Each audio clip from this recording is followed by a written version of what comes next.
Aku bongkar perselingkuhan suami dan sepupuku di depan umum. Mereka menyesal dan meminta ampun padaku. Halo Bunda, selamat datang kembali ya.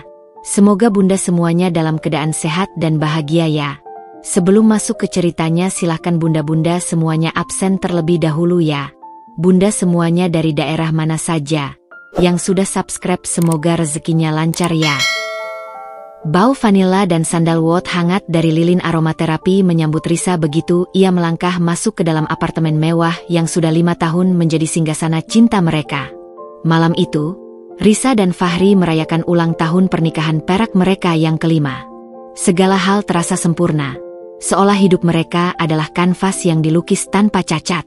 Risa, seorang wanita berusia 30 tahun, berdiri di puncak karir sebagai pemilik event organizer, IO, ternama, sebuah profesi yang mengasah keahliannya dalam ketelitian, perencanaan yang matang, dan kemampuan membaca situasi.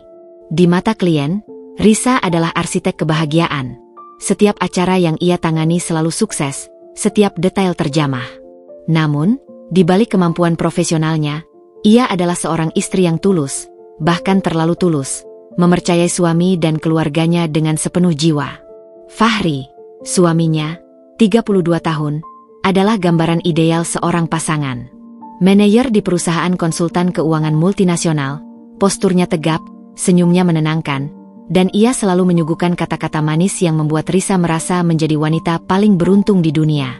Mereka bertemu di sebuah acara amal yang diselenggarakan Risa, dan sejak itu, Fahri menjadi jangkar yang menahan badai lelahnya Risa.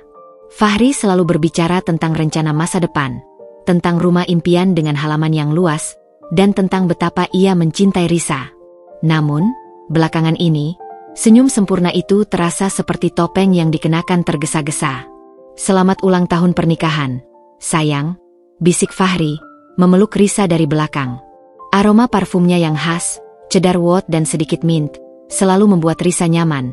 Tetapi malam itu, Risa mencium samar-samar wangi lain, yang asing, seperti aroma bunga yang sangat manis, terlalu feminin untuk Fahri.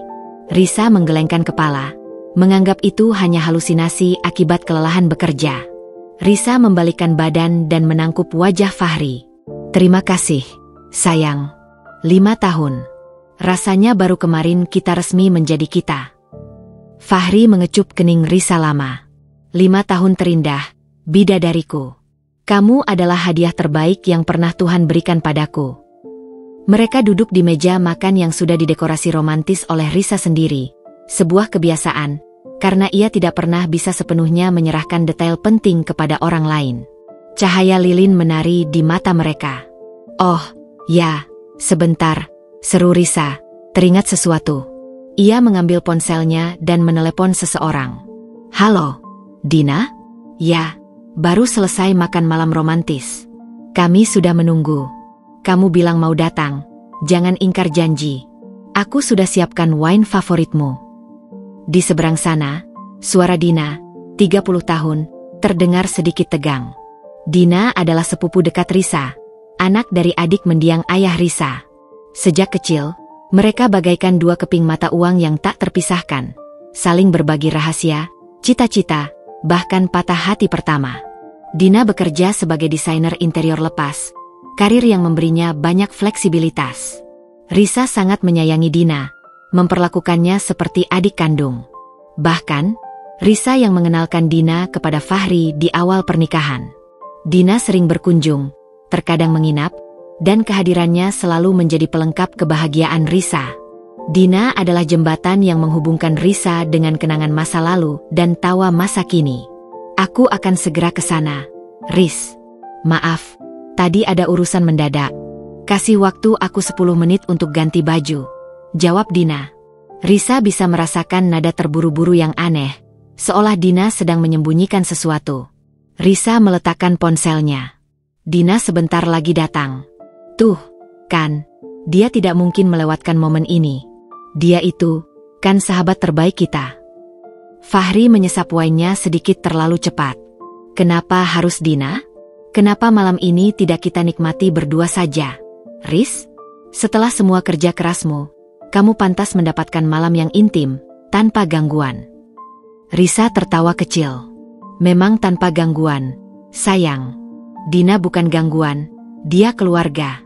Dia pilar kekuatanku, sama seperti kamu. Aku bersyukur punya kamu dan Dina di hidupku. Kalian pilar utamaku. Lagi pula, kamu tahu, kan? Aku tidak punya siapa-siapa lagi selain kalian yang benar-benar dekat. Ucapan tulus Risa itu membuat Fahri menunduk. Matanya menatap dasar gelas. Fahri tidak berkomentar, hanya mengangguk pelan. Ada sekilas bayangan gelap yang melintas di matanya. Sebuah ekspresi yang tidak dikenali Risa. 15 menit kemudian, bel apartemen berbunyi. Dina masuk dengan nafas sedikit terengah-engah, mengaku terjebak macet. Risa langsung memeluknya erat. Aduh, sepupu kesayanganku.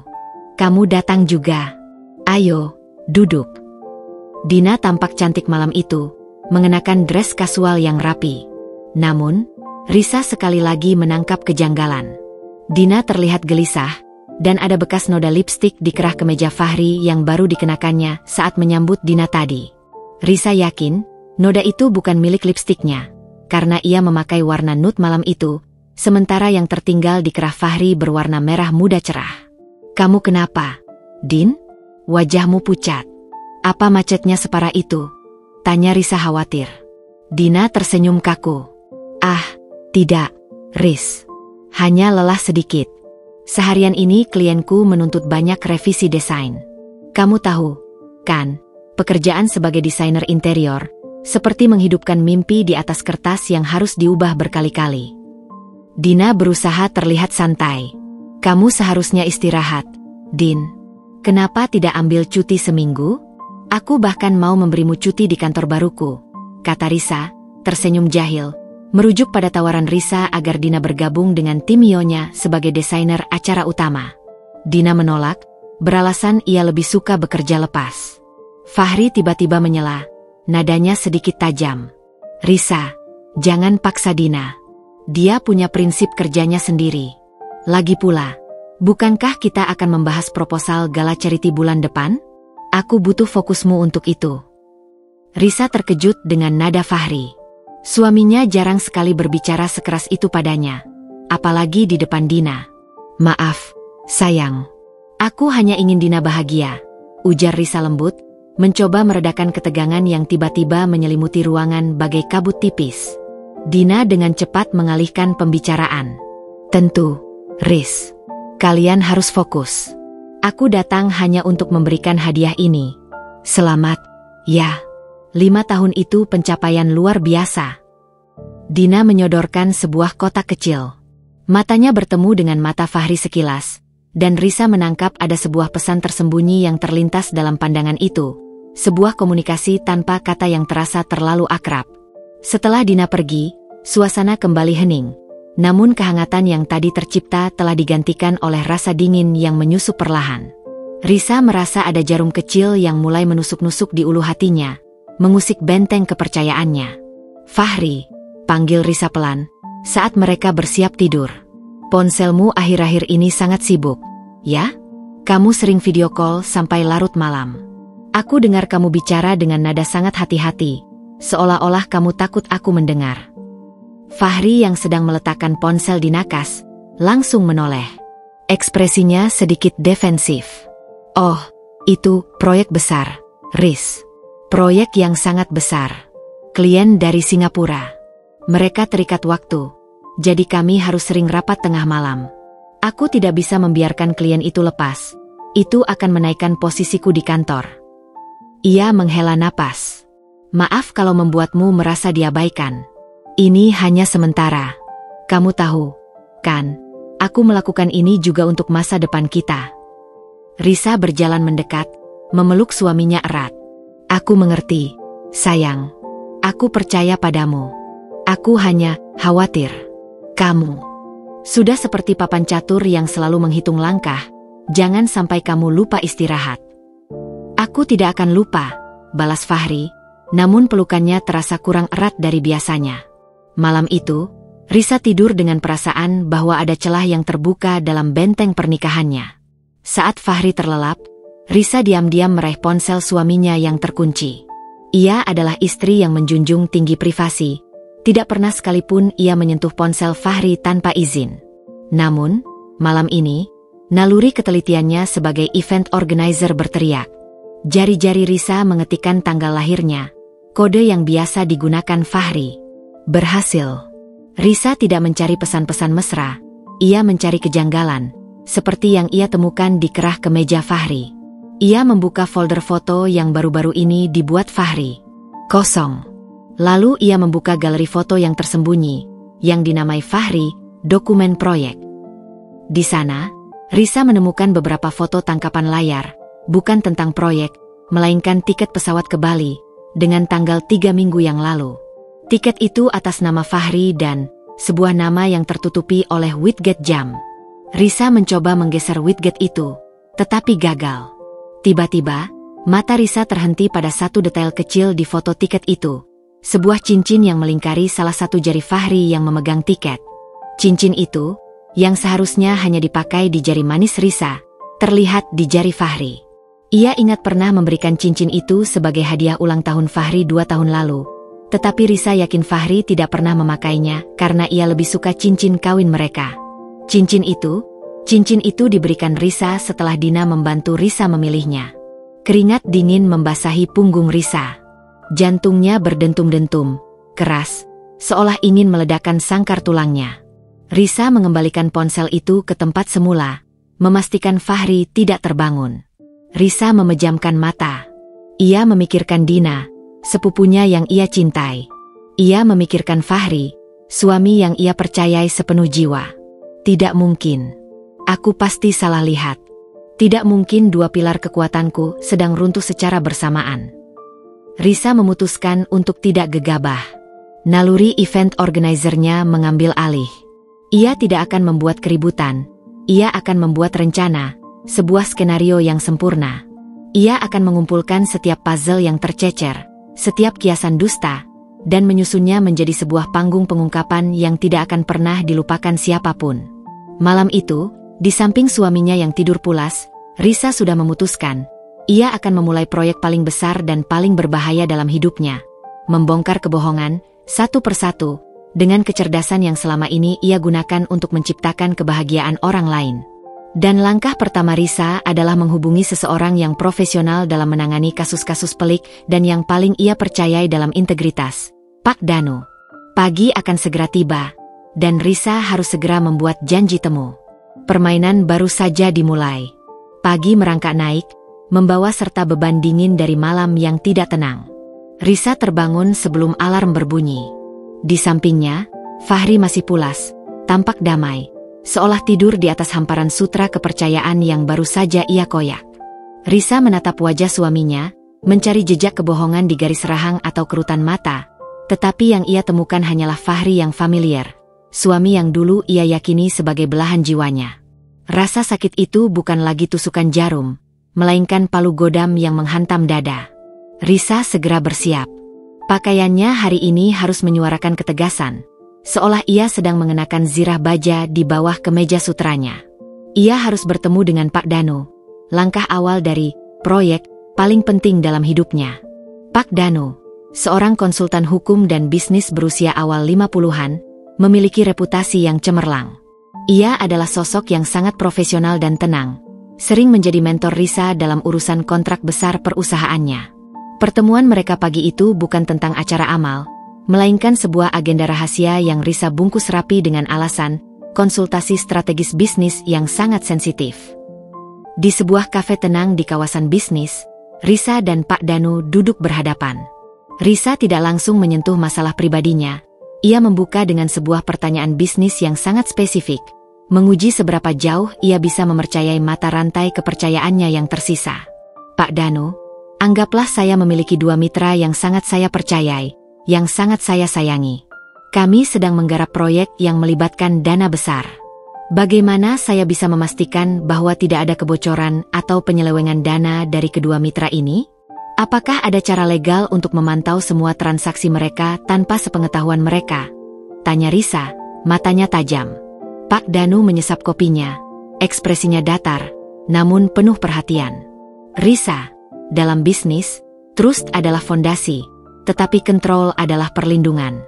Ada banyak cara.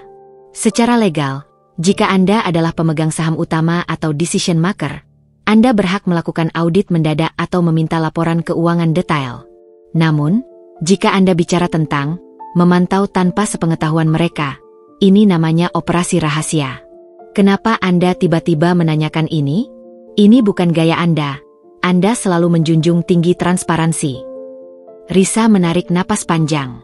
Ia tahu ia tidak bisa bersembunyi di balik kiasan bisnis lagi. Ini bukan hanya bisnis, Pak Danu. Ini personal, dan ini menyangkut integritas dan jiwa pernikahan saya. Risa menceritakan tentang keanehan Fahri, telepon tengah malam, widget yang menutupi nama di tiket pesawat, dan noda lipstik di kerah kemeja suaminya yang sangat mirip dengan warna lipstik Dina. Ia tidak menceritakan detail cincin yang ia lihat. Ia memilih menyimpannya sebagai kartu as. Saya yakin ada yang tidak beres, Pak. Ini bukan lagi kecurigaan. Ini adalah keyakinan yang sedang saya susun buktinya. Saya tidak mau membuat tuduhan kosong. Saya ingin bertindak. Saya ingin membongkar semua ini di waktu, tempat, dan cara yang paling tidak mereka duga. Saya ingin mereka tahu bahwa saya tidak bodoh, bahwa saya adalah Risa si event organizer yang sangat teliti dalam menyusun acara. Dan kali ini, panggungnya adalah kehancuran mereka. Suara Risa bergetar di akhir kalimat, menunjukkan badai emosi yang ia tahan mati-matian. Pak Danu mengangguk perlahan. Saya mengerti. Anda tidak ingin konfrontasi yang hanya berujung pada air mata dan penyangkalan. Anda ingin keadilan yang terstruktur. Anda ingin membalikan panggung, bukan? Baik. Sebagai konsultan dan teman Anda, saya akan membantu Anda menyusun skenario terbaik. Tapi, Risa, Anda harus kuat. Ketika Anda memulai, tidak ada jalan kembali. Apakah Anda siap? Sangat siap, Pak Danu. Saat ini, kepalaku bekerja lebih keras daripada hatiku, jawab Risa, tersenyum pahit. Apa langkah pertama? Rekaman. Bukti digital. Mereka pasti meninggalkan jejak. Kita akan mulai dari sana, sebelum kita menyentuh ranah finansial, saran Pak Danu. Risa meninggalkan pertemuan dengan Pak Danu dengan pikiran yang lebih terstruktur, tetapi hati yang semakin berat. Malam itu, ia kembali ke apartemen dengan misi pengintaian. Fahri belum pulang, mengirimkan pesan bahwa ia terperangkap rapat penting di luar kota, dan akan kembali lusa pagi. Mendengar kata luar kota, Risa tersenyum getir. Skenario yang sama, hanya lokasi yang berubah. Risa duduk di depan laptop Fahri. Berkat keahliannya di bidang digital marketing untuk IO-nya, ia sangat mahir dalam seluk-beluk komputer. Ia mencari jejak digital yang tersembunyi. Benar saja, di bagian cache dari browser, ia menemukan login yang tertinggal ke sebuah akun email lama Fahri, yang ia kira sudah tidak digunakan. Risa mengakses email tersebut. Jantungnya berdetak kencang seperti drum yang dipukul tanpa ritme. Di folder draft, Risa menemukan 2 email yang belum terkirim.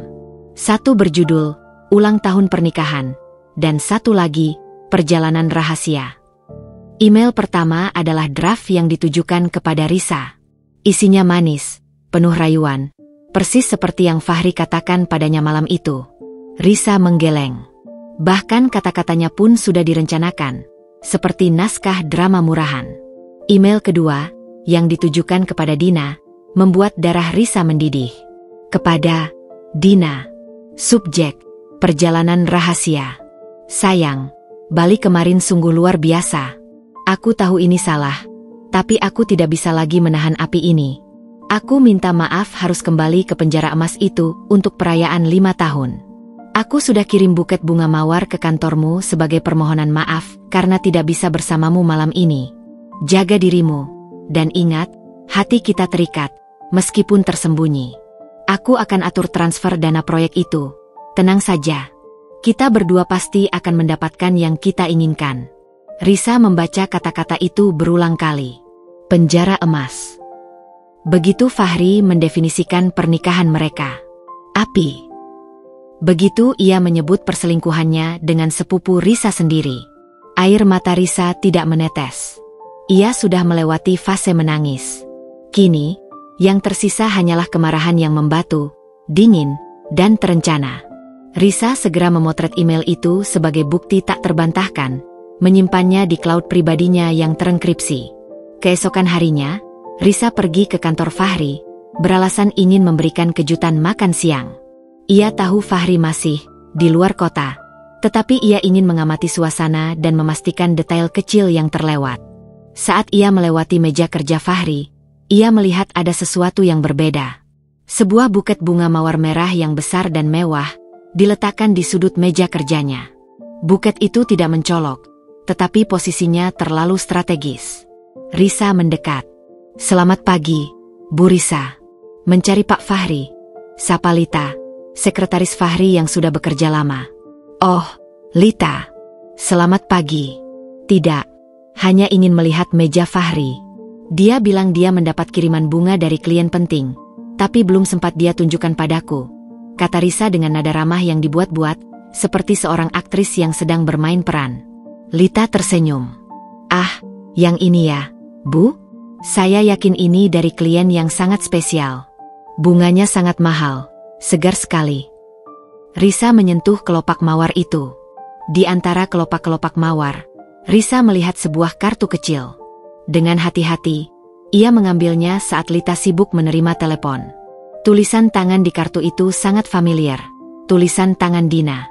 Untuk kesabaran dan cinta yang tak terduga. D. Yang diyakini Fahri sebagai Doni dari klien. Padahal jelas-jelas itu adalah Dina. Skenario sandiwara ini begitu rapi, begitu kejam. Risa teringat malam ulang tahun pernikahannya, saat Fahri berbohong bahwa bunga itu dari klien. Risa menyadari betapa dalam lubang hitam kebohongan ini. "Lita, apa kamu tahu siapa D ini?" tanya Risa santai. Lita berpikir sejenak. "Setahu saya, Pak Fahri memang punya klien besar bernama Doni, Bu.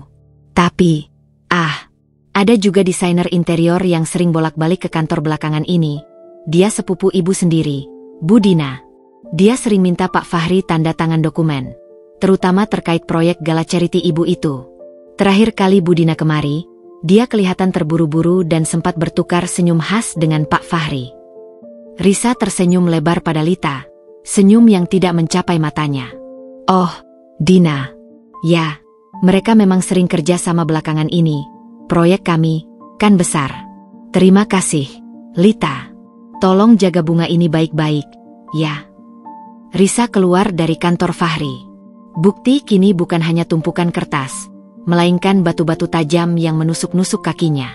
Perselingkuhan itu nyata, dan yang lebih mengerikan, perselingkuhan itu terjalin erat dengan proyek bisnis yang akan mereka jalani bersama. Risa kembali ke kantornya sendiri. Di meja kerjanya yang penuh dengan dena acara, ia menarik napas. Telepon dari Fahri masuk. "Hai, sayang. Sudah selesai meetingnya? Maaf ya aku tidak bisa temenin kamu makan siang. Klien ini gila, benar-benar menyita waktu." Suara Fahri terdengar sedikit serak. Risa mengatur suaranya, membiarkan nada manis dan lugu menguasai. "Tidak apa-apa, sayang. Aku mampir ke kantormu tadi, dan aku lihat bunga mawar itu. Wah, klienmu royal sekali, ya." Hening sejenak di seberang telepon. Fahri tampaknya terkejut Risa mengunjungi kantornya. "Ah, iya. Itu, dari klien yang di Singapura. Mereka bilang itu hadiah atas kelancaran negosiasi awal." "Kamu suka?" tanya Fahri, nadanya kembali dikontrol. Risa tertawa kecil, tawa yang penuh getir yang tersembunyi. "Tentu saja aku suka. Mawar merah selalu indah. Tapi, aku lihat ada kartu kecil di sana. Tulisan tangan itu mirip sekali dengan tulisan tangan Dina. Loh, aku sampai pangling." Fahri langsung menjawab cepat, terlalu cepat. "Itu, asistenku yang menyalin tulisan tangan Dina di kartu itu, Riz. Dina yang belikan bunganya atas nama klien Singapura, karena dia lebih tahu selera bunga. Asistenku saja yang salah." "Sudah, kamu jangan terlalu detail. Event organizer." "Oke, sayang. Maaf, ini hanya naluri profesional. Sampai jumpa lusa pagi, ya." "Aku sudah merindukanmu," kata Risa, mengakhiri percakapan. Risa mematikan telepon. Ia duduk kembali, mengambil pulpen dan mulai mencoret-coret denah panggung besar untuk gala charity bulan depan. Di sudut kertas, ia menulis, "Bunga mawar merah." Dari D. Risa harus bertindak lebih dalam lagi. Ia harus menemukan hubungan uang antara Fahri dan Dina, karena instingnya mengatakan, perselingkuhan ini bukan sekadar nafsu sesaat, melainkan persekongkolan yang terorganisir. Risa melirik jam. Sudah waktunya ia menyiapkan langkah berikutnya, mendalami keterlibatan Dina dalam proyek amal mereka. Ia harus bertemu dengan Pak Danu lagi, tetapi kali ini, ia akan meminta Pak Danu untuk mencarikan bukti yang lebih solid dan tidak biasa. Setelah mengumpulkan serpihan bukti, email, kartu bunga, dan bantahan gugup Fahri, Risa menyadari bahwa ia tidak sedang menghadapi ombak kecil, melainkan tsunami pengkhianatan yang terorganisir. Kini, kepalanya benar-benar mengambil alih kendali penuh dari hatinya yang remuk. Risa, si event organizer andal, telah beralih peran menjadi seorang detektif yang sangat teliti, menyusun timeline dan checklist untuk menjatuhkan dua orang yang pernah menjadi pilar kebahagiaannya. Risa kembali bertemu Pak Danu, kali ini di kantor konsultan hukumnya yang sunyi. Ia menyajikan semua bukti digital dan fisik. Kartu ucapan dari Dina, yang Fahri sangkal dengan dalih asisten yang salah tulis, dan hasil pelacakan tiket pesawat ke Bali yang menunjukkan keberangkatan dan kepulangan Fahri yang bertepatan dengan hilangnya Dina dari kota. Mereka mengira saya bodoh, Pak Danu. Mereka lupa bahwa pekerjaan saya adalah menyatukan setiap detail agar sebuah acara berjalan mulus. Kebohongan ini adalah skenario yang buruk dan ceroboh, ujar Risa, menyandarkan punggung ke kursi, tatapannya kosong namun penuh determinasi. Pak Danu melihat tumpukan bukti itu dengan serius. Risa, ini lebih dari cukup untuk mengajukan gugatan cerai dengan tuduhan perselingkuhan. Tapi saya tahu, Anda tidak hanya menginginkan perceraian. Anda ingin show yang sebanding dengan pengkhianatan yang Anda terima. Risa mengangguk pelan. Perselingkuhan itu adalah aib moral. Tapi insting saya mengatakan ada yang lebih besar. Mereka bekerja sama dalam proyek amal besar kita. Pak, saya ingin Anda fokus pada jejak uang. Fahri adalah manajer keuangan, dan Dina bertanggung jawab atas pembelian aset dan dekorasi interior acara. Bisakah kita lihat data transaksi mereka, terutama yang terkait dengan dana proyek amal yayasan? Saya takut perselingkuhan ini hanya kedok dari perampokan terencana. Pak Danu tersenyum tipis, sebuah senyum apresiasi atas kecerdasan Risa. Anda benar-benar tidak main-main. Saya akan mengurusnya. Kami bisa melakukan audit digital mendalam, tetapi itu butuh waktu. Sementara itu, Anda harus terus bermain peran. Jangan sampai mereka curiga bahwa Anda tahu. Bersikaplah seperti Risa yang vulnerable dan terlalu sibuk dengan persiapan acara besar. Berpura-pura bodoh adalah keahlian baru saya, jawab Risa sinis. Malam harinya, Risa melaksanakan misi yang lebih berisiko, mencari bukti fisik di apartemennya sendiri. Fahri masih di luar kota, memberinya waktu luang yang ia butuhkan. Sasarannya, kamar tamu, tempat Dina sering menginap. Risa masuk ke kamar tamu. Di sudut ruangan, teronggok sebuah koper tua berwarna marun yang sering dibawa Dina saat bepergian jauh. Koper itu terlihat sedikit berdebu, tetapi Risa ingat betul, Dina meminjamnya 3 minggu yang lalu, bertepatan dengan tanggal keberangkatan Fahri ke Bali. Risa berlutut di depan koper itu. Tangannya gemetar saat menyentuh kunci resletingnya. Ini adalah batasan terakhir. Ia merasa seperti sedang membongkar kuburan kepercayaannya sendiri. Koper itu tidak terkunci. Di dalamnya, sebagian besar berisi pakaian kotor milik Dina yang belum sempat dicuci. Semuanya pakaian musim panas. Risa menggeser isinya. Di lapisan paling dasar, Risa menemukan sebuah amplop tebal berwarna coklat, diselipkan di antara sela-sela kain. Risa membuka amplop itu. Isinya membuat nafasnya tercekat. Pertama, ada fotokopi tiket pesawat. Bukan hanya ke Bali, tetapi juga ke Lombok. Nama penumpang tertera jelas, Fahri Ardiansyah dan Dina Permata. Tiket itu bertanggal persis dengan saat Fahri mengaku sedang lembur dan rapat di kantor. Ya Tuhan, bukan sekali. Ini adalah pola. Mereka sudah menjadikan perselingkuhan ini sebagai agenda rutin. Kedua, Risa menemukan sebuah buku catatan kecil bersampul kulit hitam. Buku itu berisi coretan tangan Dina, mulai dari daftar belanja, mood board desain, hingga perhitungan keuangan. Di beberapa halaman, Risa menemukan angka-angka yang sangat detail dan mencurigakan. Total dana yayasan, Rp miliar. Pembelian aset dekorasi, vendor A 350 juta rupiah, faktur palsu. Biaya konsultasi manajemen, Fahri 200 juta rupiah, tambahan fee. Total yang harus di-cover, 550 juta rupiah. Jadwal transfer ke rekeningku, Dina setiap tanggal 10. Fahri akan mengurus pembukuan ganda. Jantung Risa benar-benar terasa sakit, bukan lagi karena pengkhianatan cinta, tetapi karena pengkhianatan moral dan hukum yang begitu besar. Ini bukan sekadar perselingkuhan. Ini adalah persekongkolan kriminal yang menggunakan proyek amal sebagai sarana penipuan. Mereka tidak hanya merusak hati Risa, tetapi juga merusak reputasi Risa di dunia bisnis yang menjunjung tinggi integritas. Risa menelusuri isi buku catatan itu lagi. Ia menemukan sebuah halaman yang berisi puisi singkat, ditulis tangan oleh Fahri, yang ditujukan kepada Dina. Kamu adalah pelabuhan tenang dari badai pernikahan yang kuciptakan sendiri. Aku rela berlayar jauh, meninggalkan pelabuhan lama yang kusebut rumah, demi dermaga senyummu. Puisi itu, yang ia temukan di buku harian sepupunya, dari suaminya, membuat Risa merasa tenggelam dalam sumur kepedihan yang tak berdasar. Dina bukan hanya selingkuhan. Ia adalah orang yang tahu betul kelemahan dan rahasia rumah tangga Risa. Ia adalah Judas yang mencium di pipi. Risa segera memotret semua bukti di koper, lalu mengembalikan koper itu ke tempatnya semula, persis seperti sebelum ia sentuh. Ia memastikan tidak ada jejak yang tertinggal. Keahliannya dalam mengatur props dan set-up acara kini berguna untuk menyamarkan pergerakannya sendiri. Keesokan harinya, Risa kembali ke kantornya, wajahnya tampak lelah, tetapi matanya memancarkan api yang membara. Ia segera menghubungi Pak Danu. Pak Danu, hentikan audit.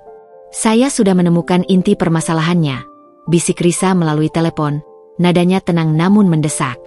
Ia menceritakan penemuannya tentang buku catatan dan perhitungan dana proyek amal yang terindikasi fiktif.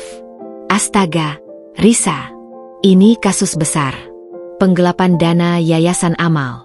Ini bisa menyeret Fahri ke penjara, dan Dina akan ikut terseret sebagai kaki tangan utama, kata Pak Danu, terdengar sangat terkejut. Saya tahu, Pak, dan ini akan menjadi bagian terpenting dari panggung saya.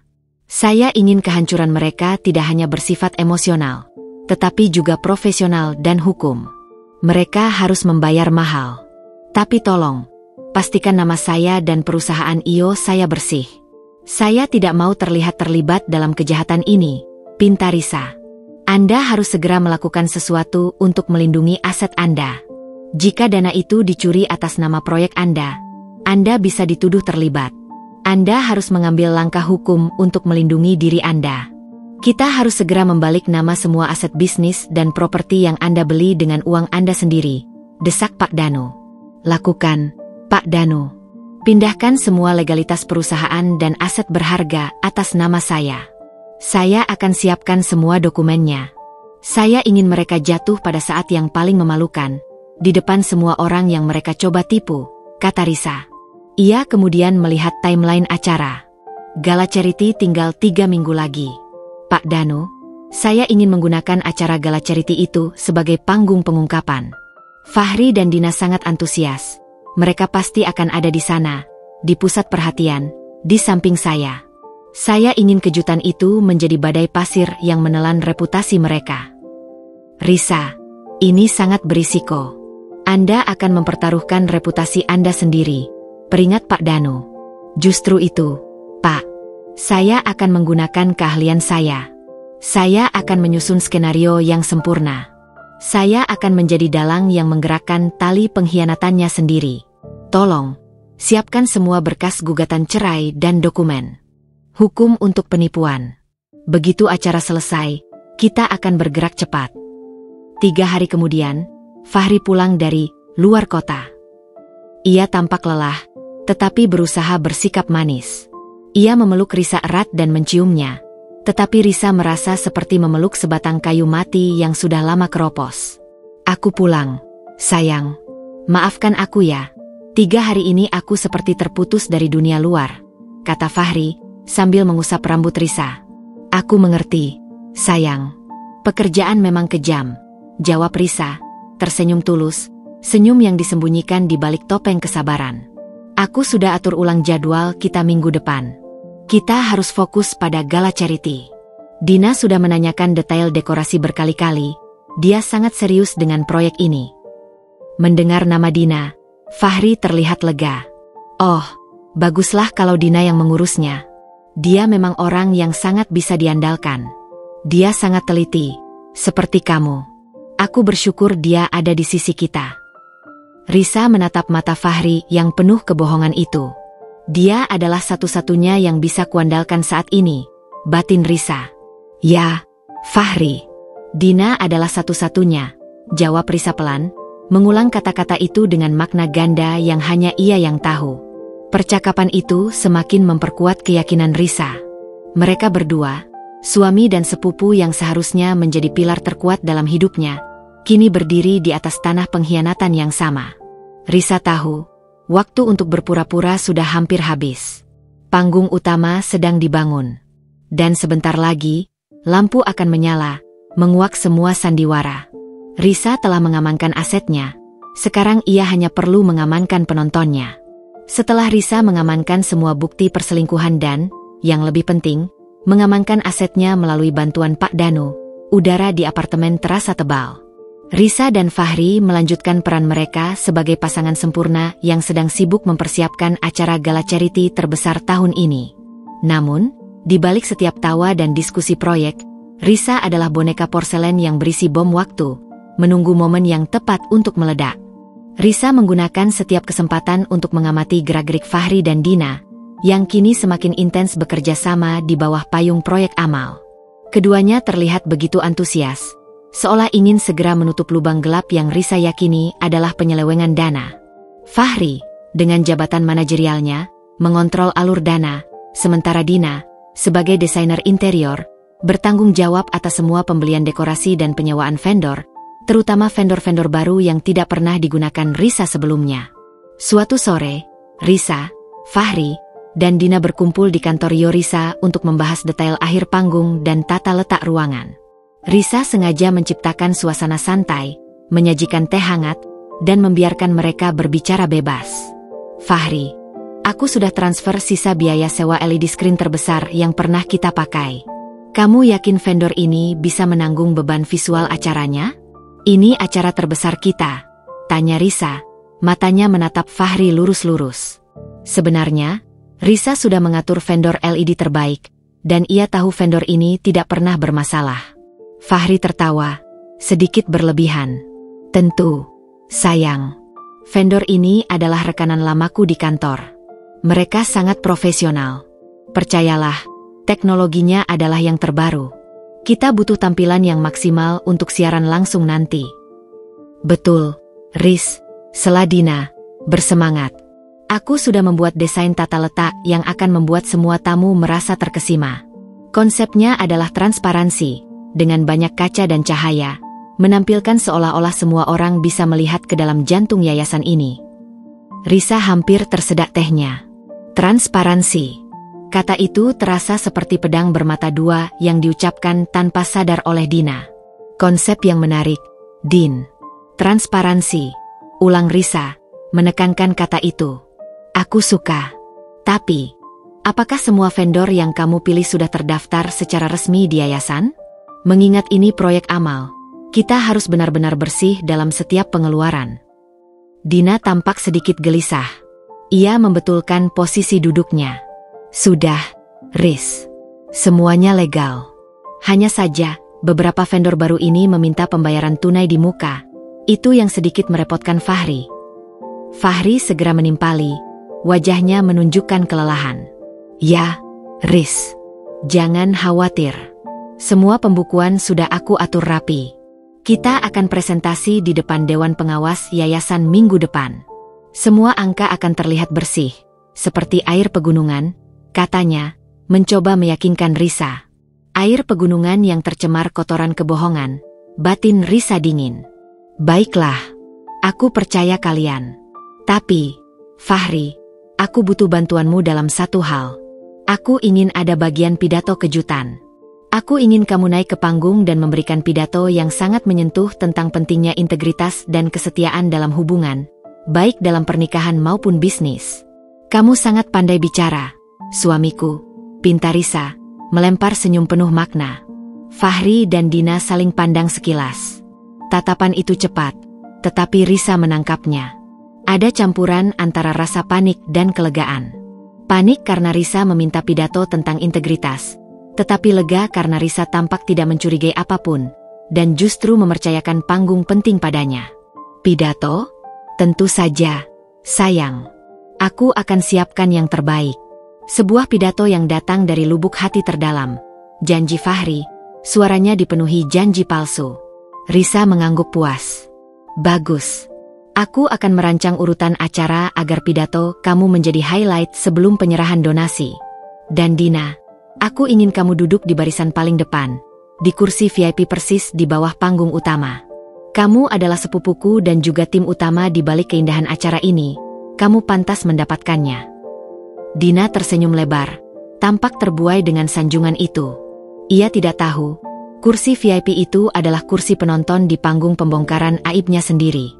Setelah pertemuan usai, Risa segera menghubungi Pak Danu lagi. Ia menceritakan permintaan pidato dan posisi strategis Dina. Pak Danu, saya ingin Anda siapkan dua hal.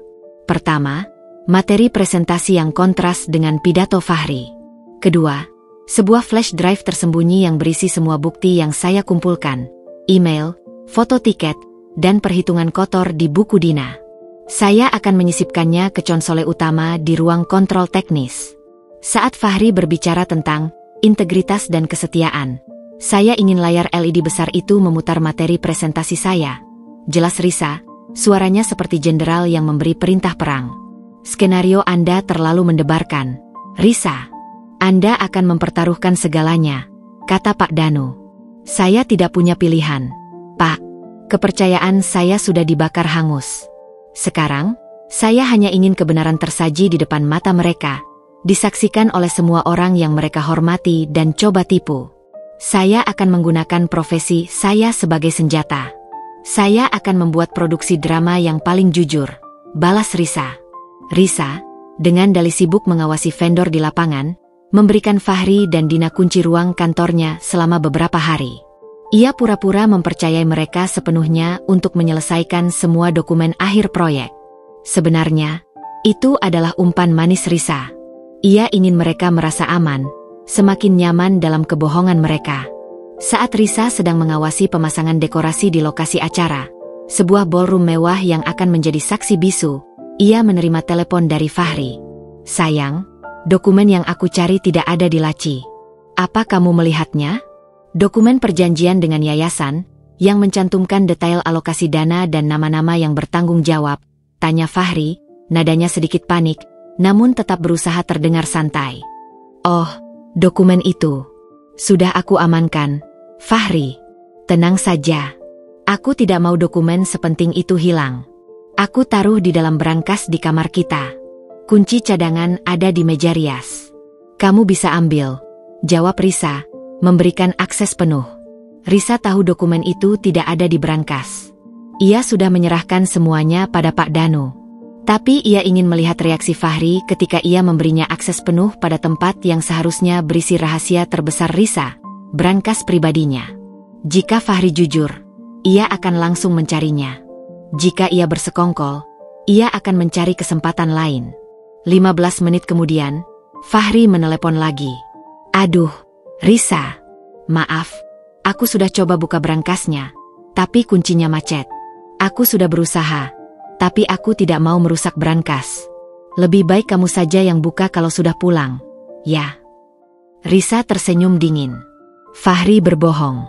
Berangkas Risa tidak pernah macet. Ia hanya tidak ingin Risa curiga. Ia pasti sudah membuka berangkas itu, tetapi tidak menemukan dokumen yang ia cari karena Risa sudah mengalihkannya. Baiklah, sayang. Jangan khawatir. Aku akan mencarinya nanti malam. Sekarang, fokus saja pada presentasi dengan Dewan Pengawas. Dina sudah di sana bersamamu, kan? Tanya Risa. Ya, kami sudah siap. Doakan kami ya, sayang, ujar Fahri. Tentu saja. Aku selalu mendoakan yang terbaik untuk kalian berdua, tutup Risa. Malam itu, Risa pulang. Apartemen kosong. Fahri masih sibuk, rapat. Risa berjalan menuju kamar tidur, mengambil kunci brankas, dan membukanya. Di dalamnya, Risa menemukan ada satu hal yang hilang dari tempatnya. Sebuah post-it kuning yang biasa ia gunakan untuk mencatat kode-kode akses penting. Meskipun Risa yakin ia sudah mengubah semua kata sandi penting, Fahri jelas-jelas mencari informasi rahasia Risa. Risa kembali ke meja kerjanya. Denah panggung semakin dipenuhi coretan. Risa melingkari ruang kontrol audiovisual di belakang panggung. Ia tahu, disitulah ia akan menanam ranjau kebenaran. Ia akan menjadi satu-satunya yang tahu tombol play di acara besar itu. Aku akan membuat panggung ini menjadi momen yang tidak hanya menyentuh, tetapi juga menghancurkan. Risa berbisik pada dirinya sendiri. Rasa sakitnya telah berubah menjadi energi yang mengerikan. Ia bukan lagi Risa yang lemah dan lugu. Ia adalah Risa, sang event organizer, yang sedang merencanakan klimaks yang akan mengubah hidupnya dan kehidupan dua pengkhianat itu selamanya. Setelah insiden brankas macet, Risa semakin yakin bahwa Fahri tidak hanya sibuk menutupi perselingkuhannya, tetapi juga sedang mencoba mengubur bangkai skandal keuangan. Permainan pura-pura percaya ini kian menguras tenaga Risa, namun dendam yang berbalut keadilan menjadikannya bensin untuk terus maju. Ia harus membuktikan bahwa Fahri dan Dina tidak hanya berdosa dalam cinta, tetapi juga berdosa dalam integritas. Risa kembali menghubungi Pak Danu. Kali ini, Pak Danu datang membawa hasil awal audit digital yang ia lakukan terhadap sistem pembukuan proyek Gala Charity Yayasan yang diurus oleh Fahri. Risa, hasil awal audit ini sangat mengkhawatirkan, kata Pak Danu, meletakkan laptop di meja rapat kantor Risa.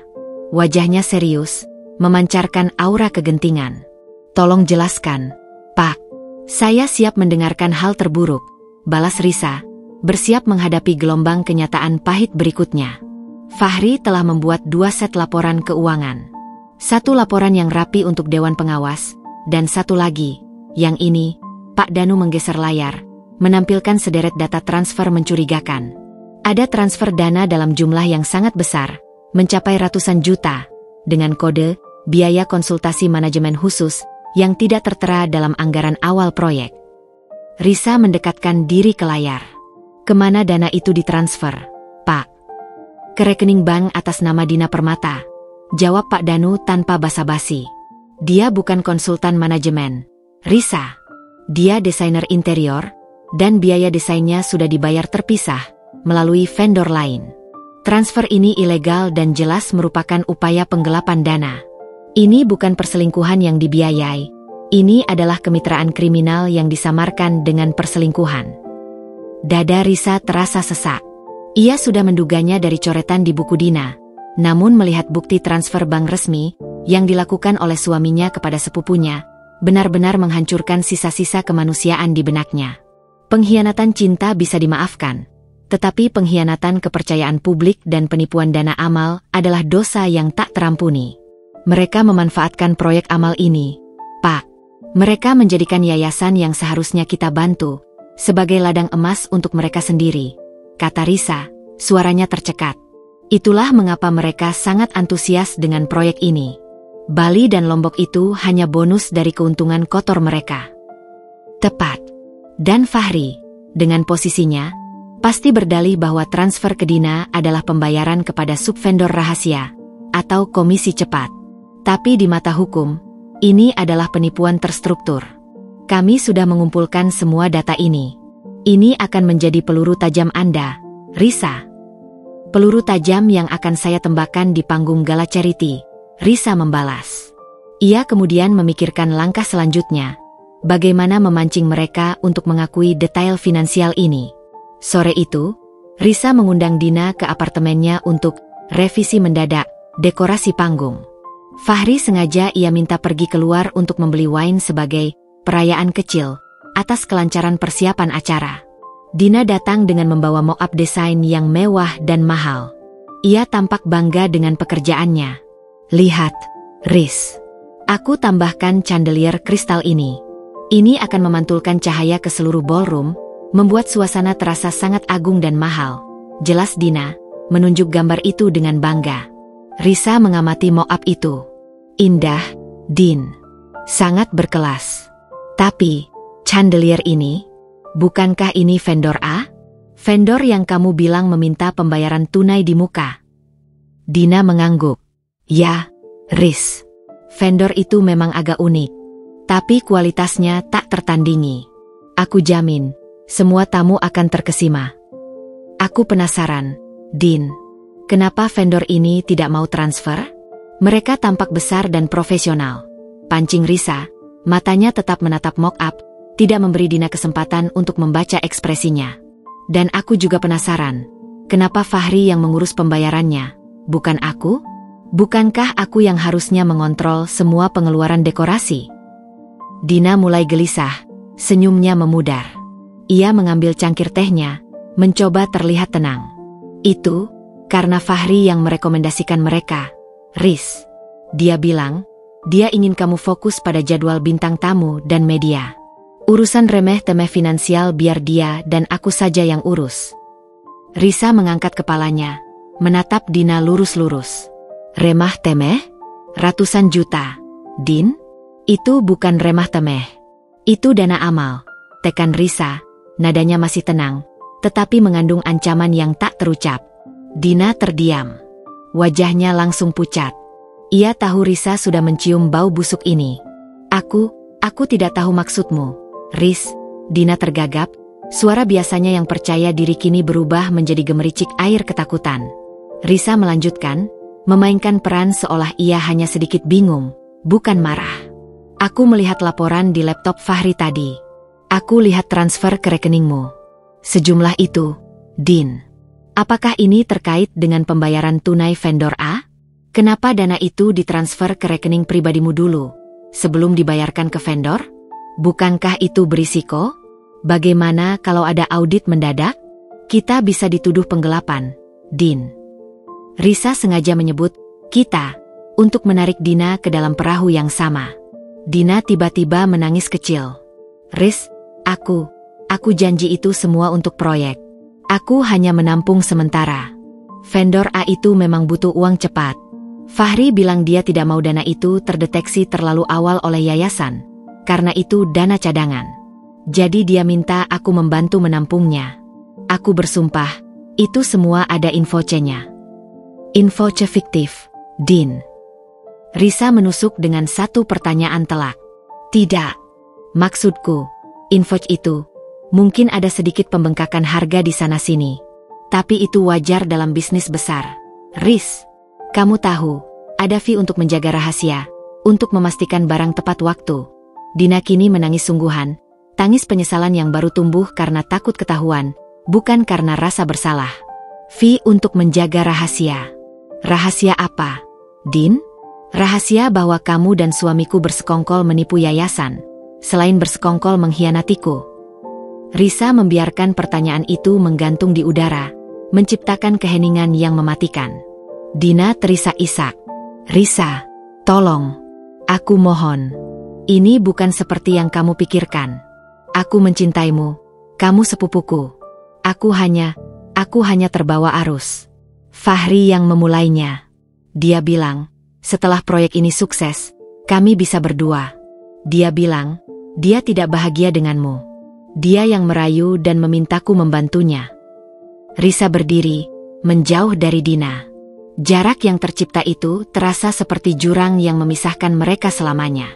Kamu mengatakan bahwa suami dan sepupuku bersekongkol untuk menipu sebuah yayasan amal. Dan kamu menyalahkannya pada ketidakbahagiaan, Fahri. Aku mengerti, Din. Aku sekarang mengerti seberapa rendah harga dirimu. Tiba-tiba, kunci pintu berputar. Fahri kembali, membawa 2 botol wine mahal. Ia terkejut melihat Dina menangis histeris di ruang tamu. Astaga! Ada apa ini? Dina, Risa, ada apa? Fahri panik, matanya langsung tertuju pada Risa, mencari jawaban. Dina dengan cepat mengusap air matanya dan berbohong. Tidak ada apa-apa, Fahri. Risa hanya sedikit marah karena chandelier yang aku pilih terlalu mahal. Aku sudah bilang, aku akan urus kelebihan biayanya sendiri.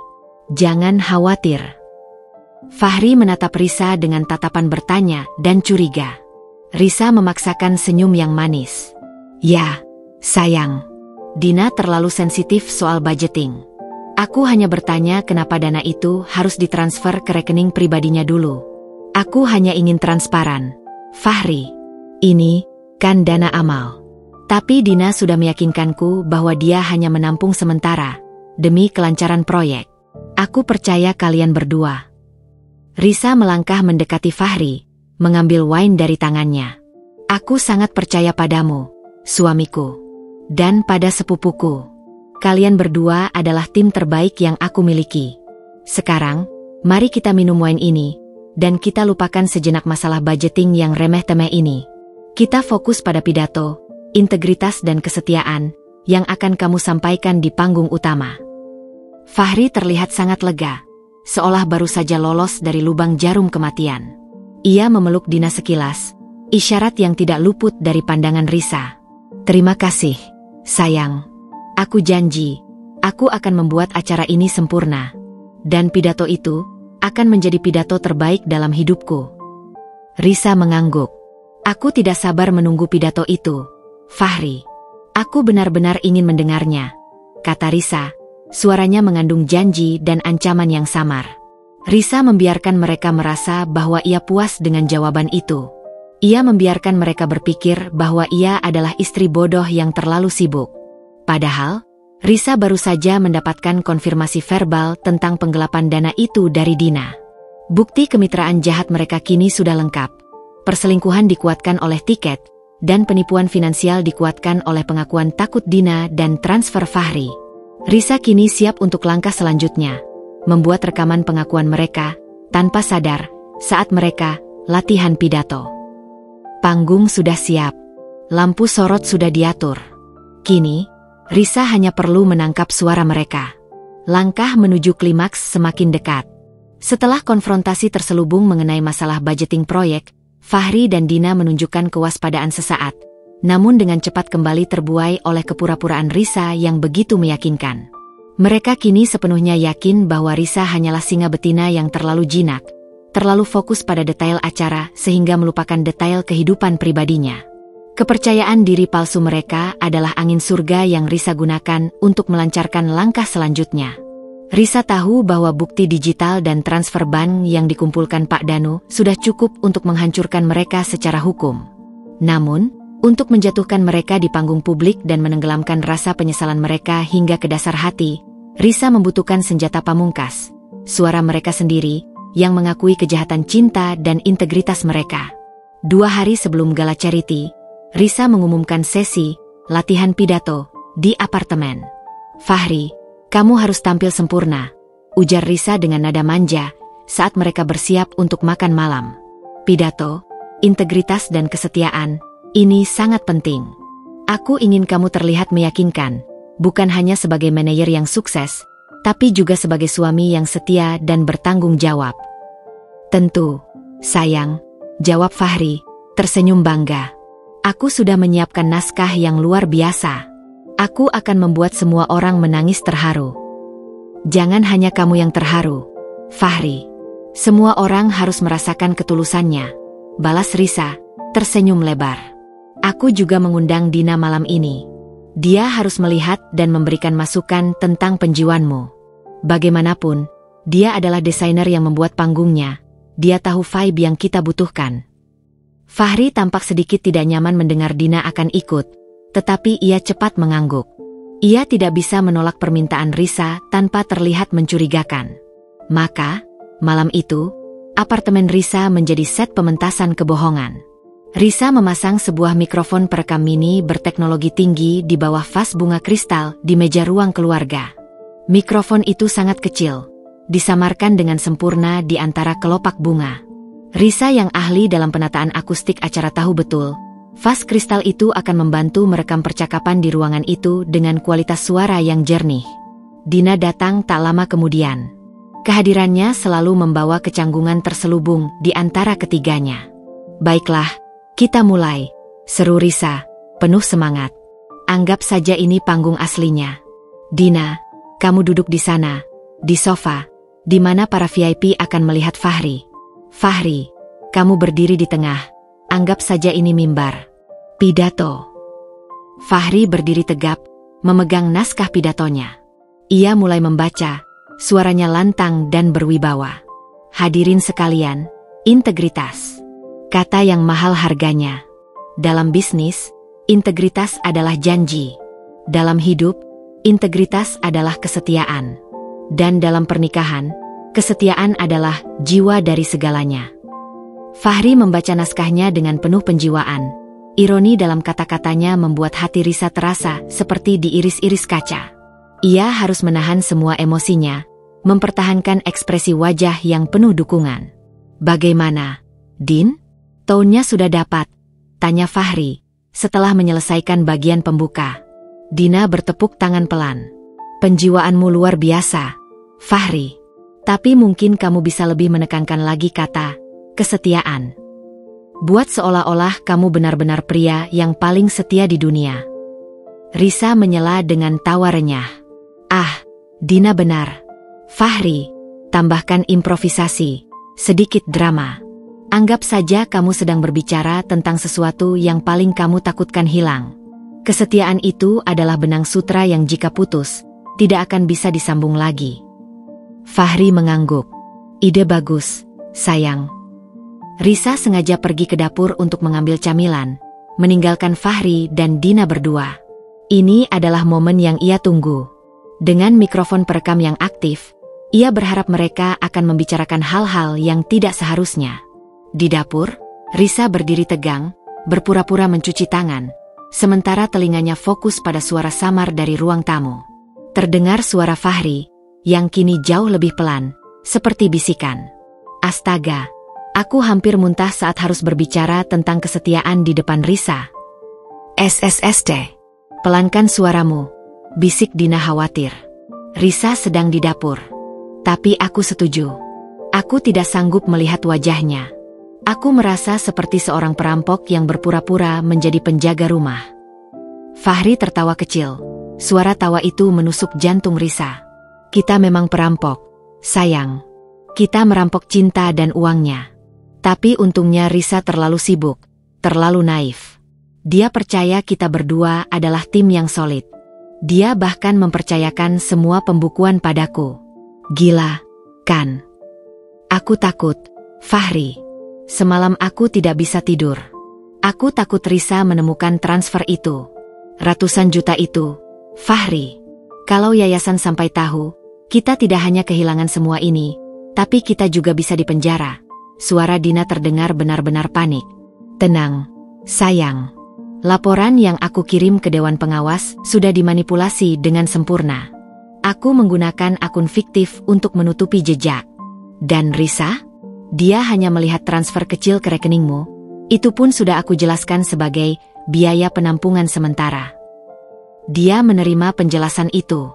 Dia terlalu mencintaiku hingga membutakan matanya. Fahri terdengar sangat yakin dengan dirinya sendiri. Dina menarik napas lega. Tapi bagaimana kalau Risa tiba-tiba ingin melakukan audit mendadak sebelum acara? Dia itu ahli dalam detail. Fahri. Dia bisa melihat kejanggalan sekecil apapun. Dia tidak akan melakukannya. Dia takut merusak kepercayaan kita. Lagi pula, sebelum acara dimulai, kita harus memastikan dana yang kita pinjam sudah kita investasikan di tempat yang aman. Setelah proyek ini sukses, kita akan terbang. Tinggalkan penjara emas ini, janji Fahri. Nadanya kembali mesra. Risa di dapur, bersandar pada meja kitchen set yang dingin, memejamkan mata. Air mata akhirnya menetes, tetapi ini bukan air mata kesedihan, melainkan air mata kekalahan total dari kemanusiaan.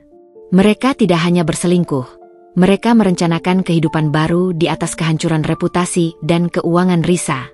Mereka menyebut pernikahan Risa sebagai penjara emas. Risa diam-diam kembali ke ruang tamu, berpura-pura membawa sepiring kue. Nah, bagaimana? Sudah selesai latihannya?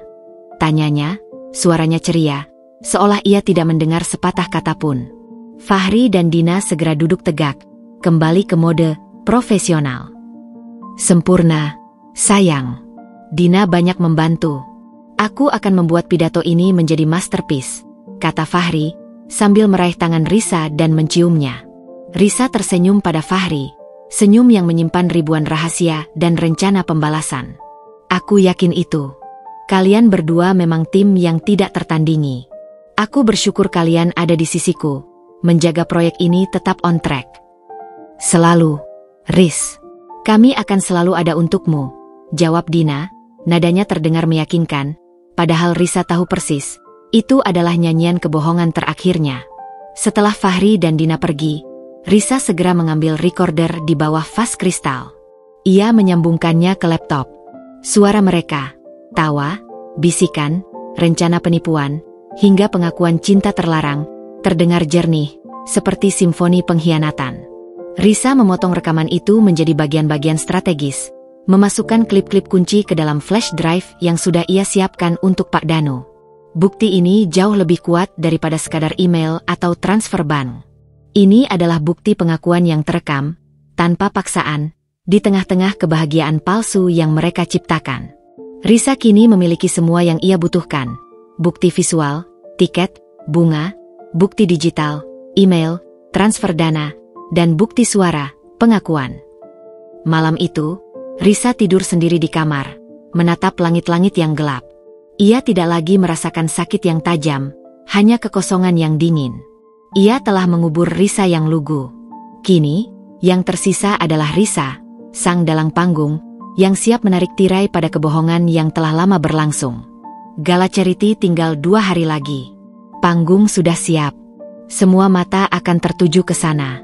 Risa sudah memasang jebakan emas yang didambakan Fahri dan Dina, dan ia tahu, mereka akan melangkah tepat ke dalam kehancuran yang sudah ia susun dengan teliti. Risa menghubungi Pak Danu, memberikan sinyal untuk melancarkan tahap akhir dari rencana itu. Pak Danu, semua prop sudah lengkap.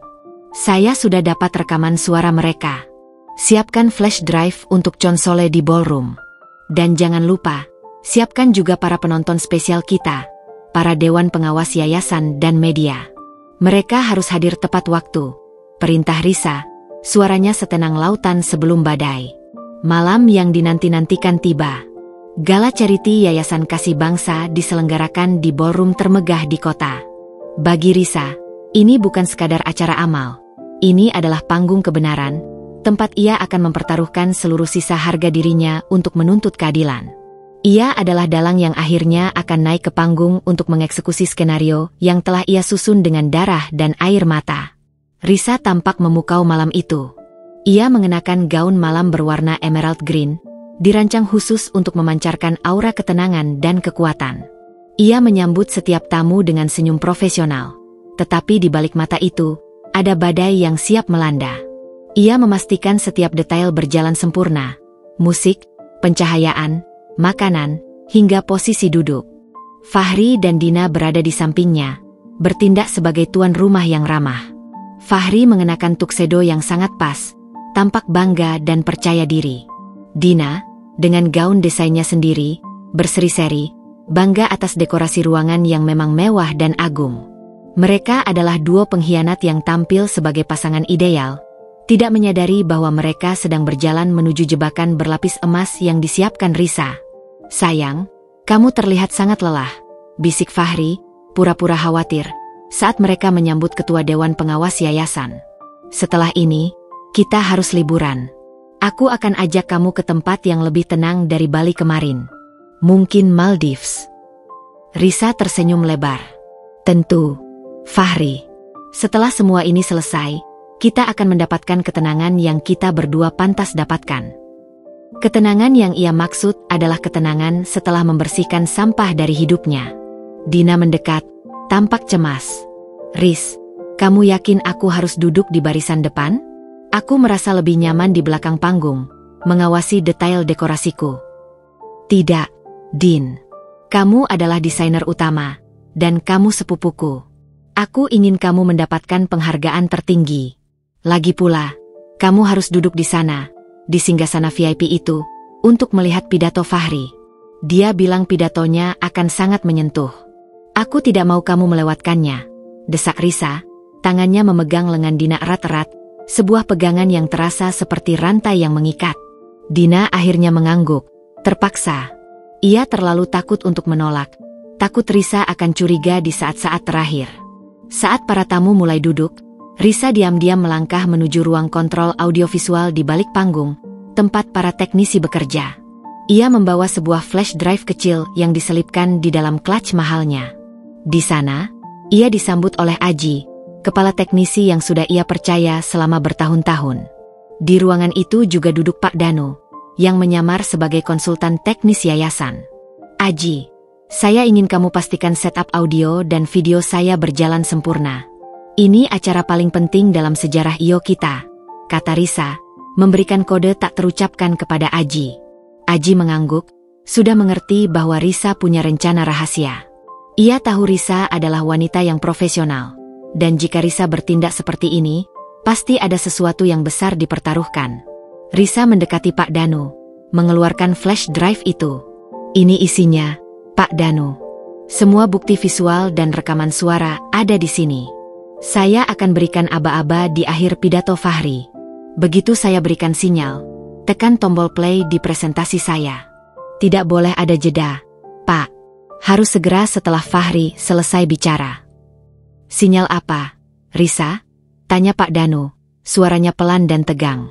Sinyalnya adalah, saya akan mengambil mikrofon dari tangan Fahri, lalu saya akan mengucapkan, sekarang, mari kita lihat apa arti integritas sejati bagi suamiku dan sepupuku. Tepat setelah kata itu, putar video ini, Pak Danu. Jelas Risa, matanya memancarkan tekad yang dingin. Baik, Risa. Anda luar biasa. Saya pastikan, proyektor LED terbesar di ballroom itu akan menjadi jendela ke kebenaran, janji Pak Danu. Risa meninggalkan ruang kontrol, kembali ke area tamu VIP, mengambil tempatnya di samping Fahri dan di seberang Dina. Acara dimulai. Risa membuka dengan sambutan yang elegan. Ia berbicara tentang pentingnya beramal, tentang harapan, dan tentang pembangunan masa depan. Pidatonya memukau, membuat semua orang percaya bahwa ia adalah sosok yang tak bercela. Setelah sesi pembukaan, Risa menoleh ke Fahri, memberikan senyum penuh janji. Sekarang, giliranmu, sayang. Saatnya kamu memberikan pidato yang sudah kamu latih itu.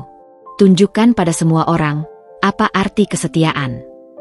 Fahri berdiri, membetulkan tuksedonya. Risa menyerahkan mikrofon nirkabel kepadanya.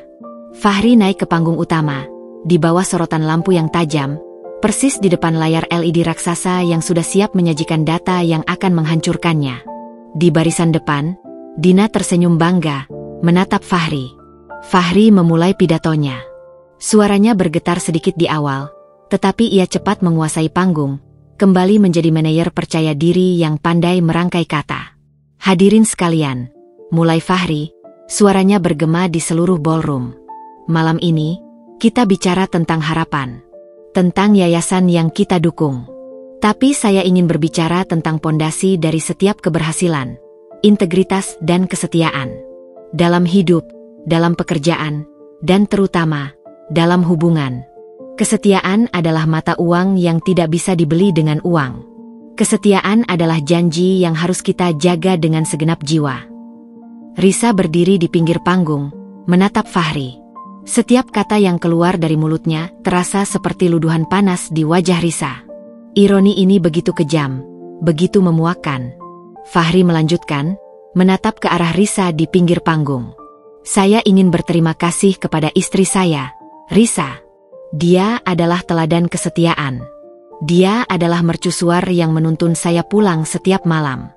Saya bersumpah, tidak ada hal di dunia ini yang lebih berharga bagi saya selain kepercayaan yang ia berikan.